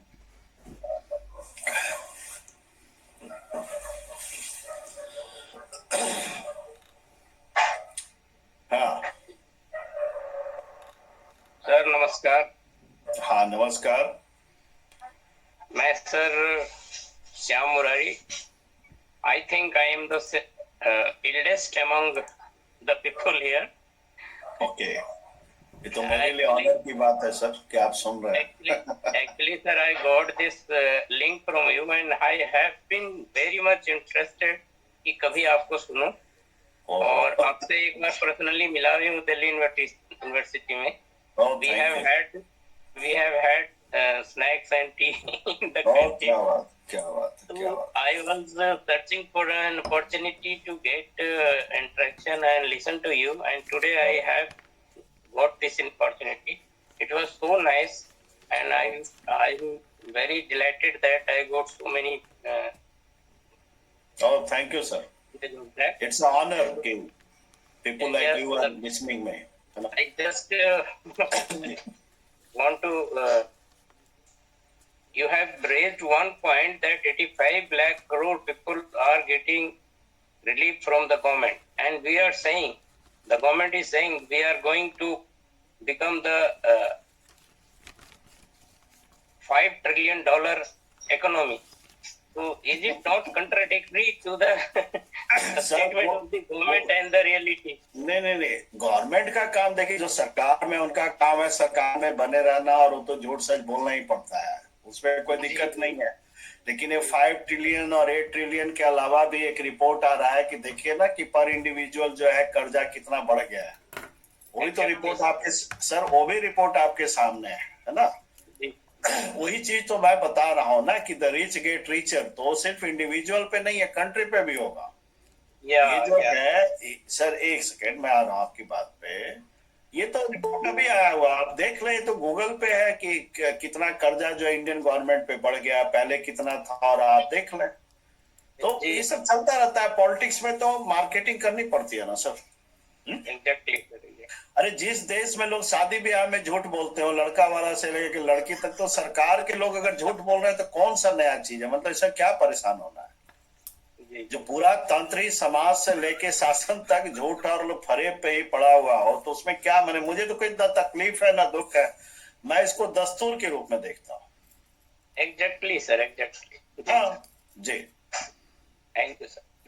Okay, thank you Shyam ji. कोई और बच्चा? कोई उस समय तो बहुत सारा हैंड रेज कर रहा था। Yes come. आप सब पूछ सकते हैं क्वेश्चन, किसी को पूछना है अपना माइक। मुझे पूछना तो नहीं है, लेकिन जब सब लोग पूछ लेंगे तो मुझे सर से कुछ कहना है बस। को तो अभी मैं कर डालो, वेट नहीं करते, ग्लोबलाइजेशन में मौके ज्यादा नहीं होते, जो मिल जाए ठीक सो है। मिल जाए। हाँ बोलो। नमस्ते सर, पहले तो आपको और डेली स्टडी सर्कल जिन्होंने इस आयोजित किया उनका भी आभार व्यक्त करना चाहूंगी। मैं भी बिहार से हूँ सर, और जब आपने अपना व्याख्यान शुरू किया तो जब आपने बिहार का नाम लिया तो हमेशा आसपास लोग मजाक ही उड़ाते हैं, अरे बिहारी है, अरे बिहारी है। आज गर्व हो रहा है आपको सुनकर, और सोचा नहीं था कि इस क्लास को अंत तक लूंगी। और सर एक और छोटी सी बात, एक फिल्म है बड़ी अच्छी, आप भी देखिएगा, और अगर देखे होंगे तो आप समझ जाएंगे। उसमें एक जज का रोल प्ले करने वाले एक्टर हैं, उनका नाम मुझे ध्यान नहीं है, जॉली एलएलबी नाम है उस फिल्म का। उन्होंने सर आपकी एक एक बात में मुझे वो झलक रहे थे, या उनमें आप रहे थे वो जो सच्चाई, मैं किताबों से आशा नहीं करती कि उनमें थ्योरीज लिखी होती हैं, और जो हमें अलग अलग प्रोग्राम्स हो रहे हैं उनमें सरकार की खूब वाहवाही होती है, और राजनीतिज्ञों से तो झुक की ही आशा होती है, लेकिन एक सच्चे शिक्षक के रूप में जो आज आपने आईना दिखाया है, वाकई मैं गर्व के साथ कह सकती हूँ कि ये केवल एक बिहार का शिक्षक ही कर सकता है। सर मैं आपको सैल्यूट करती हूँ सर। मैं कभी आपसे मिली नहीं हूँ, लेकिन सफल हो जाऊंगी अगर आपसे मिल लूंगी तो सर, बस आपका आशीर्वाद चाहिए sir. Any thank time, you so much sir. जी थैंक यू। सवाल पूछो भाई, सब बड़ाई करने वाला लगा हुआ है। मैं तो चाहता हूं कि देखो, अच्छा बैट्समैन को ना हमेशा इंतजार रहता है अच्छे बॉलर के, हाँ, नहीं तो मजा थोड़ी आता है ना। यस राहुल कुमार, बताओ बच्चे। या Rahul, come with your question. Hello, हाँ बोलो। नमस्ते सर। हाँ नमस्ते। सर मेरा कहना है कि आप दिल्ली के बारे में बताएं कि यहाँ की जो पॉल्यूशन इतना ज्यादा अनकंट्रोल होती जा रही है, इसके बारे में सरकार कुछ सोच क्यों नहीं रही है? सरकार क्या सोचेगी, मैं इसके बारे में आपको बताया, मगर सरकार क्या सोचेगी सर? हमें कुछ उसमें अवेयर होना चाहिए कि जैसे अभी ट्रांसपोर्ट का जो है, अगर हर एक घर से एक बंदा एक गाड़ी लेके निकलता है, तो हमारी यहाँ की जनसंख्या तकरीबन 140 करोड़ के आसपास है। तो इतनी गाड़ियां अगर लेके चलेंगे ट्रांसपोर्ट, तो पॉल्यूशन जाहिर है कि बढ़ेंगी बढ़ेंगी। अगर हम पब्लिक ट्रांसपोर्ट का ज्यादा यूज करें, और जैसे दिल्ली में मेट्रो का है, मेट्रो का यूज करें, और जो इमरजेंसी सेवाएं हैं उन सब का यूज करें, तो पॉल्यूशन को हम खुद कंट्रोल में कर सकते हैं। बेटा अगर आप इसके ऊपर कुछ अच्छे से बताइए। तो बिल्कुल, तुमने जो सजेशन दिया इस पे सरकारों ने भी बहुत बार सोचा है, लेकिन देखो प्रॉब्लम क्या है, समझो इसको। ये मत बोलो कि हम थर्ड वर्ल्ड के माइंडसेट के लोग हैं, और इसमें दिखावा बहुत होता है, बनावटपन बहुत होता है। मैं अगर तुमसे ये कहूं तो बुरा मत मानना कि मेरी नजर में जो अगर 100 आदमी कार पे चल रहा है तो उसमें 50 को तमीज नहीं है कि कार कैसे चलाया जाता है। तुम पब्लिक ट्रांसपोर्ट और इतनी बड़ी बड़ी जो बातें कर रहे हो, तुमको पता है कि दिल्ली जैसे शहर में रोड रेस समझते हो, एक की कार दूसरे की कार से टच कर गई और मर्डर हो जाते हैं। आप इतने बड़े शहंशाह बने हुए हैं खुद को, हाँ? मैंने यार, तुम गाड़ी को गाड़ी से टक्कर लग रही तो इसमें कितना ईगो है, कौन से चीजों, कौन से शहंशाह जाने जाते हो, पूछ तो रहा हूं। हाँ, तुम्हारी उम्र के एक से एक अच्छे बच्चे भी देखे और एक से एक बेहुदे बच्चों से भी मेरा पाला पड़ा है। मैंने जरा सा तमीज नहीं है, तेवर मुफ्त में है, क्या हो भाई? हाँ? तो मैं जब कॉलेज में बच्चों को पढ़ाता हूं तो ये समझाता हूं कि देखो, तुम इतना नसीब वाले हो कि तुम्हारे बाप माँ के पास इतना पैसा था कि तुमको दिल्ली यूनिवर्सिटी में दयाल सिंह में भेजा पढ़ाने के लिए। तुम्हारी उम्र के बच्चे वो जो वेटर का काम कर रहे हैं, वो 15,000 और 12,000 रुपया के लिए 8 से 12 घंटा काम करते हैं। तुमसे इतनी उम्मीद कर सकता हूं, हो सकता है तुम में से उम्र से छोटा, कम से कम इज्जत से बात तो कर लिया करो। मैंने दो लड़की साथ में नहीं बैठी और आपको लग रहा है कि आप सलमान खान हो गए। हाँ? तो बेटा जब थर्ड वर्ल्ड का कल्चर है, दिखावा दुनिया भर का है, झूठ और परपंच पे समाज टिका हुआ है, तो तुमको लग रहा है कारपूलिंग होगा। और दूसरा एक है कि अर्बन सिटी का एक अलग इशू होता है, किसी को कहीं जाना है। और एक चीज और तुमको प्रैक्टिकल सी बता दूं कि दिल्ली जैसे शहर में जहां प्रोफेशनलिज्म बहुत है, टाइम का बहुत कीमत है, समझो इसको, जो मैं भी बहुत वैल्यू करता हूं। मैंने यहाँ अगर मुझे मान लो एक प्लम्बर बुलाना हो तो उसके भी 25 नौटंकी हैं, वो अपने हिसाब से आएगा। मेरे पास एक एक घंटे का टाइम का बहुत वैल्यू है। तो मुझे अगर किसी के साथ जाना हो तो दिल्ली जैसे शहर में श्रीधरन जी का धन्यवाद, जिन्होंने मेट्रो को इतना संभाल दिया। हाँ? है ना कि हमारे जैसा आदमी आराम से कहीं ट्रेवल कर लेता है। नहीं तो दिल्ली अगर मेट्रो, तुमको पता है कि दिल्ली में मेट्रो है और एक दिन में जो राइडरशिप है 40 से 50 लाख का राइडरशिप है। Are you aware of this? तो मैं यही कहना चाह रहा हूं कि जो वैश्विक मुद्दे हैं वो लोकल लेवल पे नहीं संभाले जा सकते। ये सब झूठ मूठ का, पंजाब पराली जला रहा है तो ये जला रहा है, तो पलारी नहीं जला रहा है तब ठीक हो रहता है क्या? 3 महीने से पंजाब से ही जल रहा है पराली जो है। अरे 1000 चीजें कंट्रीब्यूट कर रही है। दिक्कत यह है कि हम में से मैं लॉ का भी आदमी हूं, मैंने इन्वायरमेंटल लॉ पढ़ा है, उस पर लेक्चर दिया, एमए में पढ़ाया है। जाओ ना गंगा नदी को देखो, जिसको माँ माँ कर रहे हो। तुम्हारी हिम्मत है क्या कि एक गिलास गंगा जल पी लो? हरिद्वार के बाद मर जाओगे। कानपुर में देखो क्या हालत है। तो खाली रिलीजन डालने से पत्नी को धर्म पत्नी बोल दिया, धर्म हो गया। जाओ जाके केसेस देखो कोर्ट में क्या हालत है। हाँ? है ना? तो नौटंकी से नहीं चलता है, झूठ मूठ का, धर्म का व्यापार, इसका व्यापार, उसका व्यापार, नाम ऐसे नहीं चलता है बेटे। समझने की कोशिश करो, इट्स अ लार्जर इश्यूज है ना?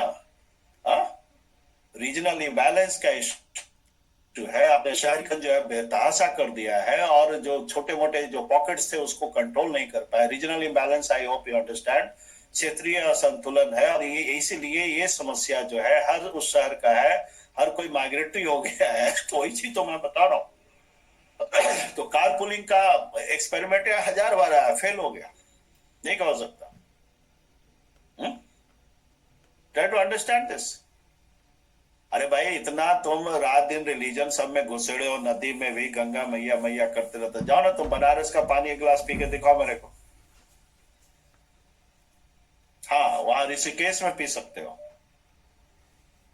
हर कोई जब यार हर सिस्टम को एक्सप्लॉइट करने में लगा हुआ है, बेचने में लगा हुआ है, मैनिपुलेट करने में लगा हुआ है, फायदा करने में लगा हुआ है।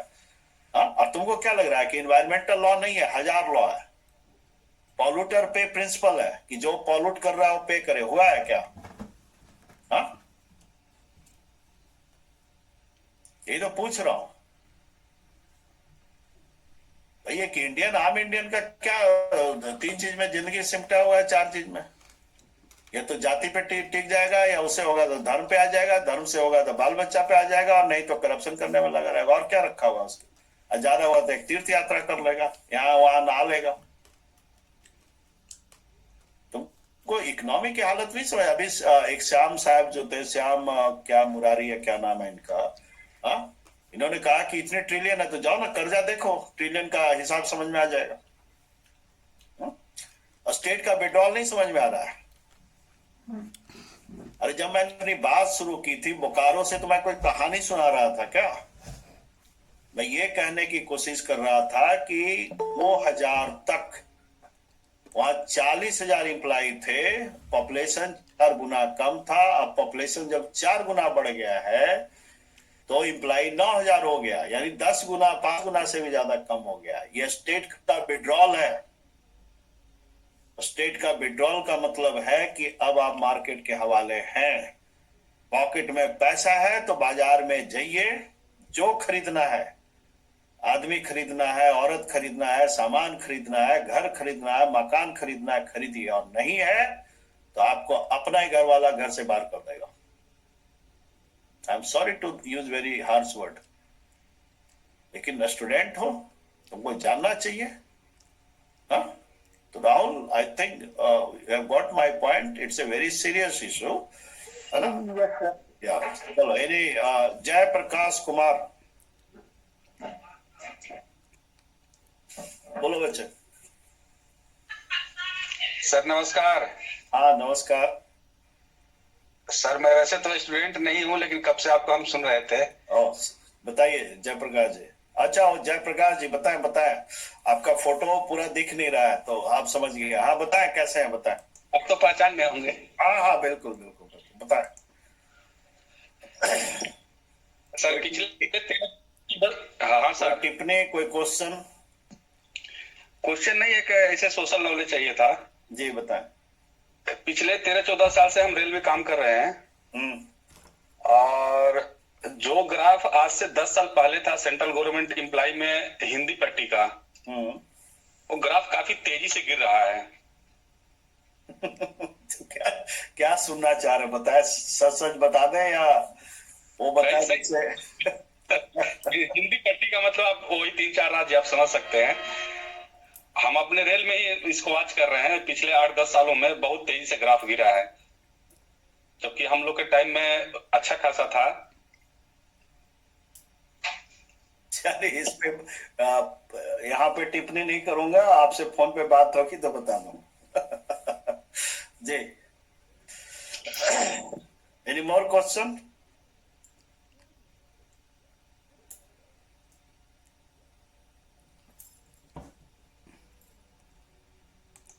Yes, again Rahul, I think again you have raised the question hand. बताओ। हेलो सर, आपने एक और जिक्र किया था स्टूडेंट लाइफ में, जैसे कि यानी कि बच्चा पढ़ने के, जैसे 12th अपने क्लियर किया उसने, आगे उसकी रहती है कि ये आईपीएस की करेगा या वो अपना ग्रेजुएशन की तैयारी करेगा, मगर कॉलेज जाने के बाद वो कुछ ही महीने, यानी कि महीने 2 महीने 6 महीने के बाद वो सब चीजें उनके दिमाग से निकलने लगती है। वहाँ की हाव भाव में वो कुछ और अलग वे में चला जाता है और उसको पता ही नहीं चलता कि मैं क्या करने आया था, मैं क्या कर रहा हूँ। और आपने ये भी कहा था कि 2 लड़कियां अगर साथ में रह जाती तो सलमान खान बन जाते हैं, ये होगा। मगर इसमें लड़कों का दोष है या कि उनका माइंड सेट अलग, यानी कि वहां के जाने के बाद बदल जाता है, इसके बारे में कुछ बताइए सर। बहुत सिंपल है यार, सुनो बता रहा, हम भी दिल्ली आए थे तो 17 साल के थे, +2 करके दिल्ली आए थे, समझ गया, और जिंदगी भर हॉस्टल में रहे और कभी कोई पाबंदी में नहीं जिए। बस फादर को एक ही भरोसा था कि जिंदगी में जो करेगा अच्छा करेगा।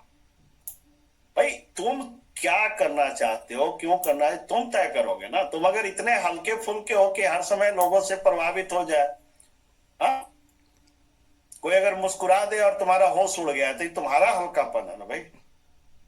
तुमको ये नहीं समझ में आता है दुनिया औकात से चलती है। हाँ? पढ़ने आए तो पढ़ो, और किसको धोखा दोगे? बाप माँ को। बाप माँ एक दिन टन बोल जाएगा 10 साल 20 साल बाद, समझ गया? हाँ? अरे भाई या तो अभी 6-7 घंटा मेहनत कर लो ठीक से, नहीं तो 12-14 घंटा डेली मेहनत करो, मजबूरी हो जाएगी। टॉपिक से थोड़ा हट के है तो करियर काउंसलिंग में मैं 1000 बार बोल चुका हूं कि जिसने भी आपको ये पढ़ाया कि मेहनत का फल मीठा होता, उससे बड़ा गधा और मैनिपुलेटर धरती पे कोई नहीं था। मेहनत का फल बिल्कुल मीठा नहीं होता। जो मेहनत समय पे नहीं किया गया और सही दिशा में नहीं किया गया, उस मेहनत का कोई मतलब नहीं है। और जिंदगी में जब आप अच्छा नहीं करेंगे तो आप मेहनत करने के लिए भाई साहब मजबूर होंगे। जो रिक्शा चला रहा है, जो ऑटो चला रहा है, जो मजदूरी कर रहा है, शौक से कर रहा है क्या? मजबूर है। अब उसके लिए हो सकता है कारण वो भी रहा हो या उसका बाप माँ रहा हो, कहीं का बाप माँ या समय साथ, कुछ भी हो सकता है। But the fact of the matter is कि सही समय पे वो मेहनत नहीं किया या नहीं कर पाया या हालात ने उसको मजबूर कर दिया। बहुत सिंपल है यार। मैं रिक्शा में बहुत बैठता हूं और जब रिक्शा वाला से बार्गेन करता हूँ या ऑटो वाला से, देखना बड़ा ध्यान से तुम्हारी बात सुनेगा। सर कहाँ जाओगे?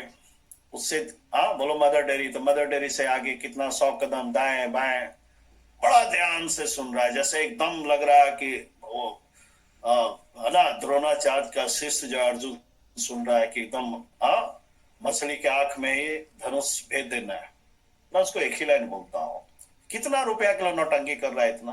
5 रुपया 10 रुपया, और क्या कर लेगा? ठग लेगा तो मान लो 30 रुपया भाड़ा है तो 40 ले लेगा। मैंने कई रिक्शा वाले को कहा है कि जो इतना ध्यान से तू अभी दिमाग लगा रहा है, सुन रहा है, अगर स्कूल में टीचर का बात सुन लिया होता तो ये दिन तो नहीं देखना पड़ता। तो उस समय तुम टीचर को ही मूर्ख समझ रहे थे। तो कई रोने भी लगता है, कई बड़ी दुखी हो जाता है, कई कुछ बोलने लगता है कि सर नसीब खराब था, कई बोलता है बाप दारूबाज था। भाई मेहनत तो करना पड़ेगा। अब सीधी सीधी बात यह है कि या तो टाइम पे कर लो। मुझे याद है एक बार मैं एडमिशन ले रहा था दयाल सिंह में, तो एक गार्जियन आया, उसका बेटा थोड़ा डिस्को टाइप था, बोला सर इसको थोड़ा सा ना समझा दीजिए।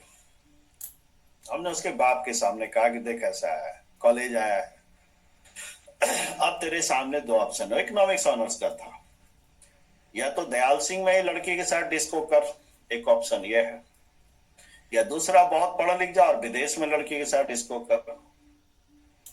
उसका बाप बोला कि सर का जल्दी पैर छू।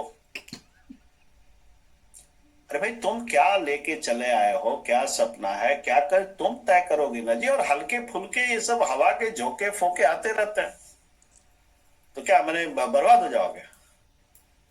हाँ, पढ़ना है पढ़ो, नहीं पढ़ना है तो जो करना है करो, क्रिकेट खेलना है खेलो, कुछ तो अच्छा करोगे ना। और ये जो मैंने कहा, ये जो लफंगे टाइप लड़के होते हैं जो बदतमीजी कर रहे होते हैं गरीबों के साथ, उसके बच्चों के साथ, ये कोई अच्छे घर के होता है क्या? इनके पास सिर्फ पैसा होता है, बाकी ना कल्चर है, ना संस्कार है, ना एजुकेशन है, ना स्टेटस है, ना ये है। समझ में आई बात? हाँ,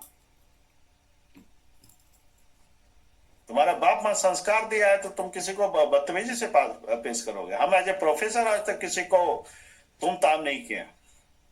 गरीब है, बोल दिया बोल दिया।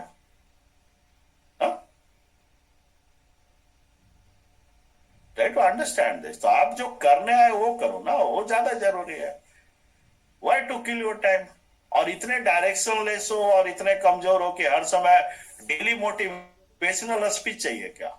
हमारे पास तो कोई नहीं था, और जब हम आए थे तो उस समय ये फोन भी नहीं था।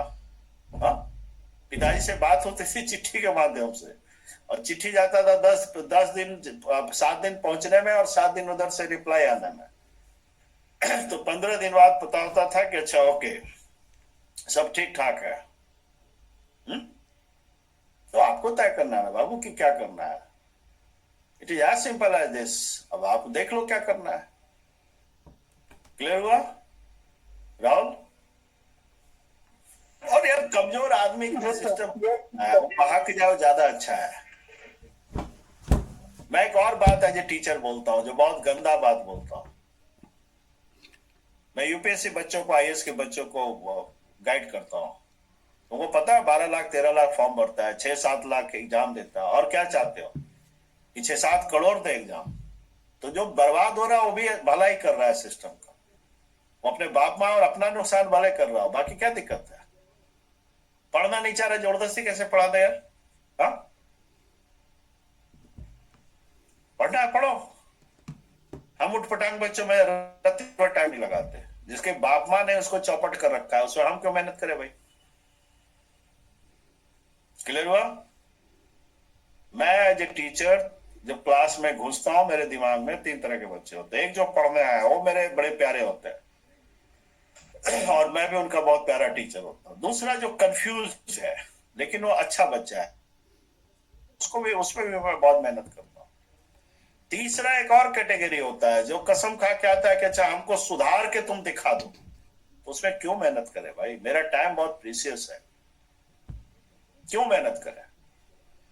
हमारे पास वही बच्चे काफी हैं जो अच्छा, मेरे बच्चे बहुत अच्छा करते हैं। कम से कम अभी तक 600-700 बड़ा बड़ा ऑफिसर तो बना चुका हूं। क्लियर है?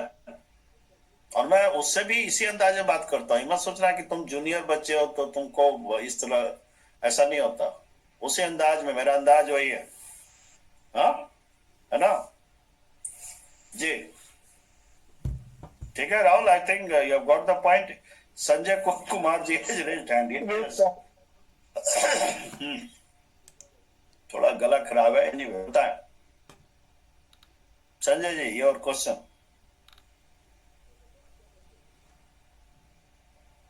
अपने माइक को आप अनम्यूट बताइए करिए, बताइए. अनम्यूट कोई करके. संजय कुमार है जिन्होंने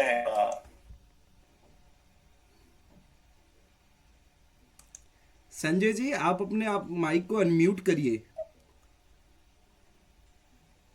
या आप लिख दीजिए क्वेश्चन.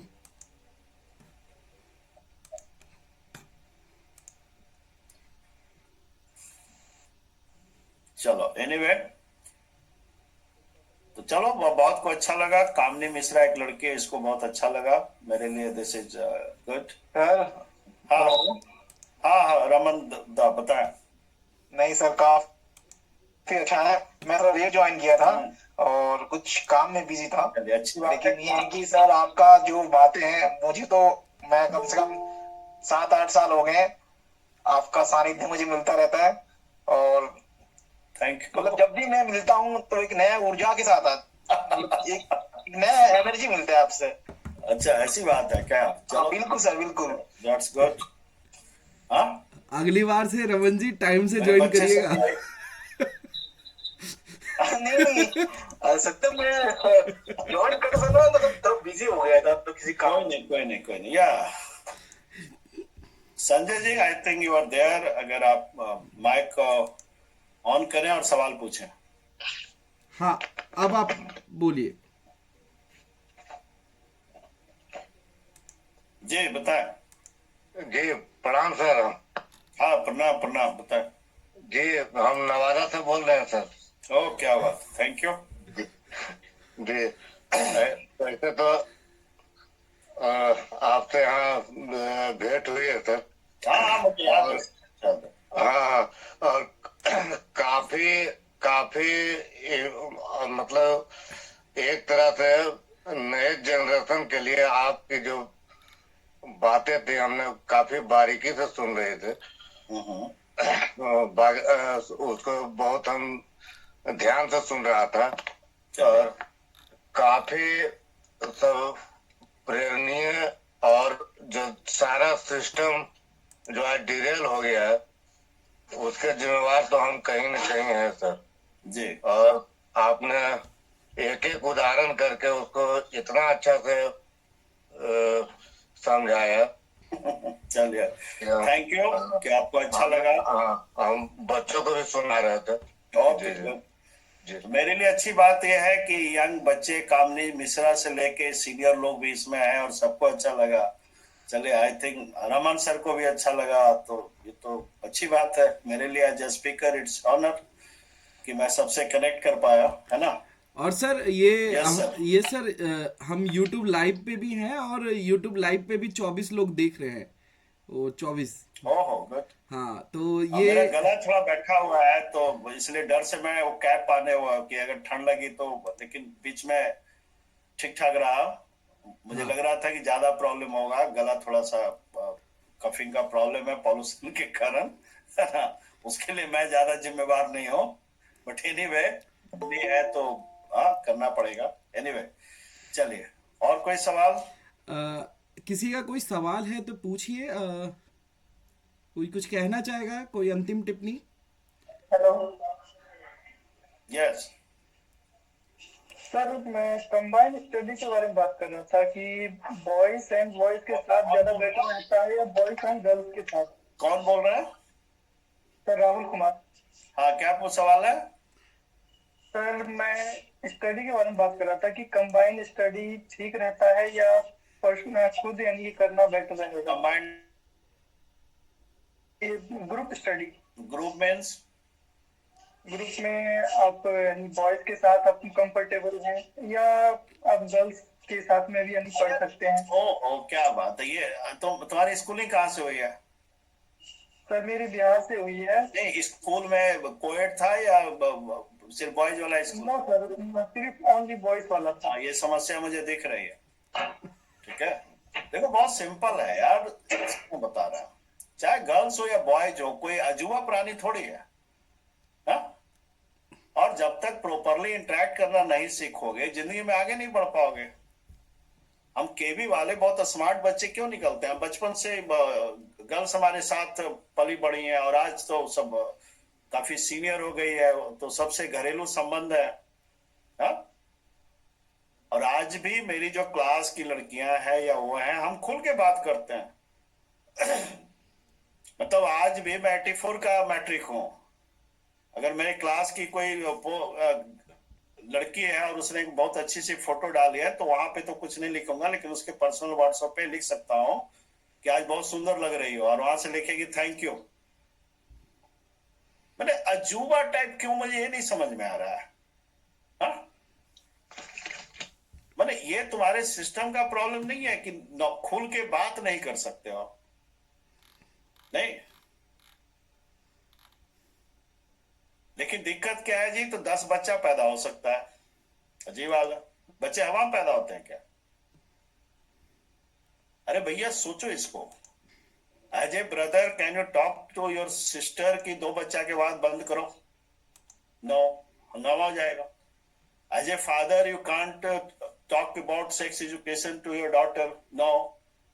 लेकिन हाँ, वो अगर 5 बच्चा पैदा कर रही है तो उसका पूरा लायबिलिटी आप ढोते फिरो। किस दुनिया में है? भाई अगर आपके इंटेंशन प्योर है और आपका गुडविल है तो, और सुनो बता रहा, मैं बहुत जगह मॉक इंटरव्यू लेता हूं, मैंने देखा है कि जो लड़के प्योर पोएट से नहीं आते हैं वो बहुत सहज नहीं होते इंटरव्यू में। भाई वो भी नेचुरल है, उनके साथ अगर हो तुम, जैसे बॉयज दोस्त हो सकते हो, वो भी हो सकती है, वो भी बदमाश हो सकती है, वो भी अच्छी हो सकती है, तुमको सेलेक्ट करना है। और बहुत सिंपल है कि words of same figure fly together. अगर तुम्हारा टेम्परामेंट अच्छा है तो अच्छी वाली लड़की हो दोस्ती करेगी, अगर लफंगा टाइप तुम हो तो लफंगा टाइप वाली से दोस्ती हो जाएगा। इसमें दिक्कत क्या है भाई? लाइफ में आप किसी भी फील्ड में आगे बढ़ेंगे तो आपको ये मानना पड़ेगा कि जो 50% वर्क फोर्स है उसमें 40% तो गर्ल्स है ना। दिक्कत क्या है मैं जानना चाह रहा हूं। तो पढ़िए और इमेज ऐसा बिल्ड कीजिए जहां दिक्कत आपको नहीं हो। हम लोग जितने स्कूल वाले दोस्त थे सबसे घरेलू रिश्ते हैं। वो शादी ब्याह तक में निमंत्रण होता है कि मेरे बेटे की शादी है तुम आओ। ये अलग है कि टाइम नहीं रहता है तो नहीं जा पाते हैं। बेटी की शादी आओ। और हम लोग बचपन में एक साथ पढ़े भी हैं, मारपीट भी किए हैं, सब हुआ है। Try to understand this. अच्छा बनिए, अच्छा इमेज रखिए, पॉजिटिव रहिए, मेहनत कीजिए, आगे बढ़ जाइएगा। उठपटांग रहिएगा तो दिक्कत हो जाएगी। और ये लड़कियों के साथ ही प्रॉब्लम है, अगर वो स्मार्ट नहीं है तो फिर दिक्कत है। छुई मुई टाइप रहिएगा तो क्या हो जाएगा? एसपी बनना है तो छुई मुई रह के हो जाइएगा। लड़की है दरोगा और छुई मुई टाइप है तो दरोगा बन जाएगी। हाँ, क्लियर हुआ? अरे भाई दुनिया बहुत आगे निकल गई, इसलिए तो ग्लोबलाइजेशन में एक बात मैंने और कही कि जो बच्चा आगे निकल रहा है बहुत आगे निकल रहा है। क्लियर हुआ? सर प्रॉब्लम ये है कि शुरू से मैं कोएड नहीं आया, यानी कि single boys and boys school में ही पढ़ा हूँ। तो अभी बिहार से है, सुन लीजिए, तो सिर्फ बिहारियों के बीच मत रहिए। पहला चीज, पहला शिक्षा है, सुनिए इसको। नहीं तो मैं एज ए टीचर आपको समझा रहा हूँ। एक होता है फिजिकल डिस्टेंस, एक होता है साइकोलॉजिकल डिस्टेंस। तो फिजिकल डिस्टेंस तो 1000 हो गया कि 1000 किलोमीटर दूर से आए। साइकोलॉजिकली आप भी अभी भी वही गांव में पड़े हुए हैं। हमारा जितना बड़ा सोशल नेटवर्क है उसमें 90% नॉन बिहारी लोग हैं। क्लियर हुआ? जी भाई आप दिल्ली आए पढ़ने के लिए 1000 किलोमीटर, तो सिर्फ जो तो ये फिजिकल डिस्टेंस हो गया। साइकोलॉजिकली अगर आप आज भी वहीं पड़े हुए हैं तो ये आपकी समस्या है ना। Try to balance it. मैं ये नहीं कह रहा हूं कि बिहार का है तो उससे दूर रहिए, ये भी नहीं कह रहा हूं, लेकिन see to it that you grow. Purpose is कि आपका भविष्य आगे बढ़े, ग्रो करे। तो उसके लिए जो अच्छे दोस्त है कहीं के हो। मैं जिंदगी भर हॉस्टल में रहा हूं and I am well connected with most of my friends. मैं इंडिया के किसी भी स्टेट में चला जाऊं, 10 दोस्त मेरा इंतजार कर रहा होता है कि अरे वर्मा आ रहा है, मजा आएगा। हाँ, क्लियर हुआ? don't limit yourself to a boundary. Try to understand this. Globalization में boundary का काम आप क्लियर हुआ? इम्प्रूव कीजिए, मेहनत करना सीखिए, ईमानदार होना सीखिए।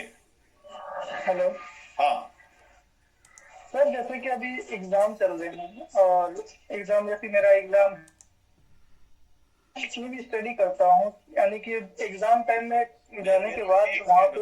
मेरा नंबर है तुम्हारे पास? सर मेरे पास नंबर नहीं है। हाँ तो ले लो, क्योंकि ये सब काउंसलिंग के सवाल है और मैं I am a very good counsellor लेकिन यार चूंकि टॉपिक सर अलग है। आपका नंबर मेरे पास हो जाए तब लोग मैं सर अपनी जो हाँ डेफिनेटली आपको नंबर मिल जाएगा। लिखना है लिख लो, कई लोग नए लोग हो, लिख लो और पहले व्हाट्सएप करोगे और 8 बजे के बाद कॉल करोगे, 8 बजे रात से 9 बजे तक, बीच में नहीं। 98 10 62 6397। I repeat 98 10 62 6397। मेरा नाम विजय वर्मा है, ठीक? सर एक बार भी सर। अरे बेटा 98 10 62 6397। Okay sir. नाम विजय वर्मा है, दिल्ली यूनिवर्सिटी का एक कॉलेज है दयाल सिंह, वहाँ पॉलिटिकल साइंस का सीनियर टीचर हो। घर जो है नालंदा बिहार शरीफ है, बचपन बोकारो में भी रहा। उसके बाद सारी पढ़ाई दिल्ली यूनिवर्सिटी से हुई है, ठीक? और बच्चा जो इंट्रोड्यूस कर रहा था उसने कहा 14 किताबें लिख चुका है, एक और ऐड कर दो, 15 छप चुकी है और 2 प्रिंट में है ना। Okay sir, congratulation. रिकॉर्ड है, कोई दिक्कत नहीं है। अच्छा नंबर मैंने कमेंट बॉक्स में भी लिख दिया है, आप सब कमेंट बॉक्स में से भी नंबर ले सकते हैं। कोई दिक्कत नहीं है भाई, एक लेवल के बाद उसका कोई वैल्यू नहीं है। हाँ ठीक है।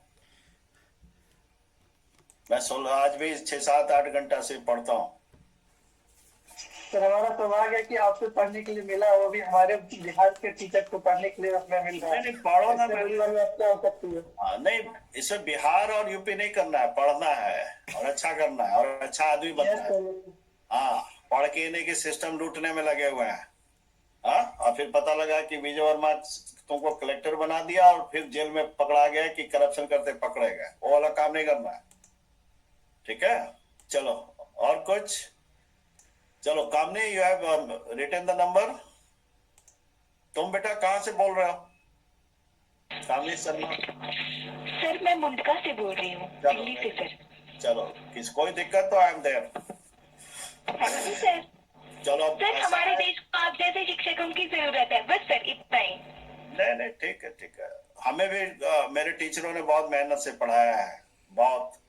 इसलिए बोला ना कि बेईमान होना भी पड़ा तो इस जन्म में मुश्किल है, अगला जन्म में अगर पैदा हुए तो पता नहीं, सब तो मैं मानता नहीं, पुनर्जन्म अगला जन्म मुझे नहीं पता है नहीं है, हुआ तो सोचेंगे, लेकिन फिलहाल इस जन्म तो बिल्कुल ठीक ठाक रहेंगे, ये तय है।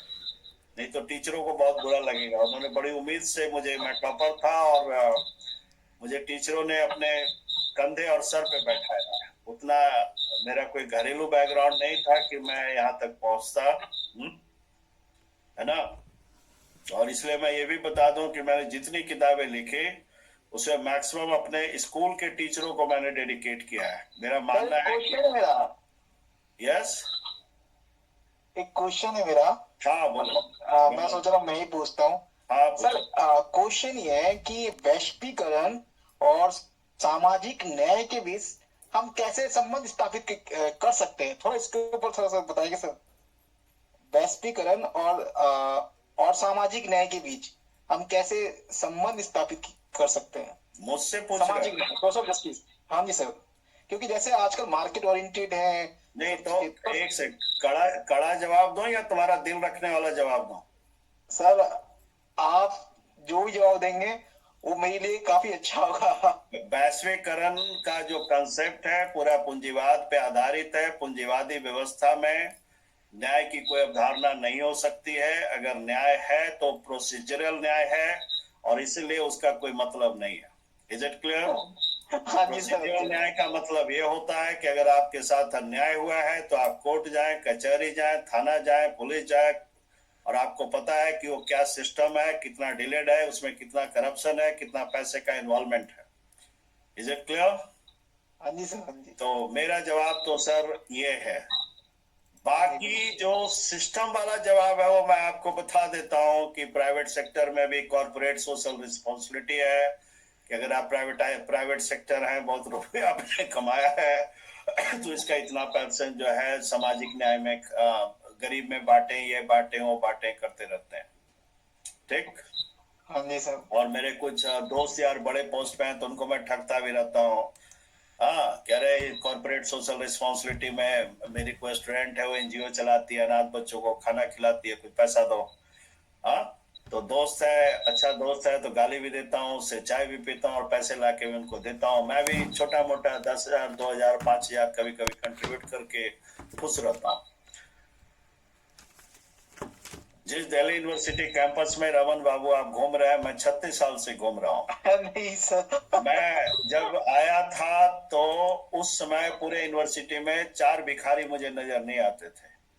आज हर मोड़ पे 4 भिखारी से ज्यादा आपको नजर आते हैं। अब वो धंधा है या मजबूरी है या पैसा है, उस पे कभी और बात करेंगे। ठीक है सर? बिल्कुल सर। जी, चलिए। और कोई? या संजय जी आपका फिर से, you have raised hand. Last question from Sanjay ji, then क्योंकि मुझे भूख लग रही है। हाँ, बताएं। Any question sir? Sanjay ji, you have raised your hand, बताएं सर। माइक आपका ऑन नहीं है। हाँ, माइक ऑन करें। हाँ, बोलिए जी।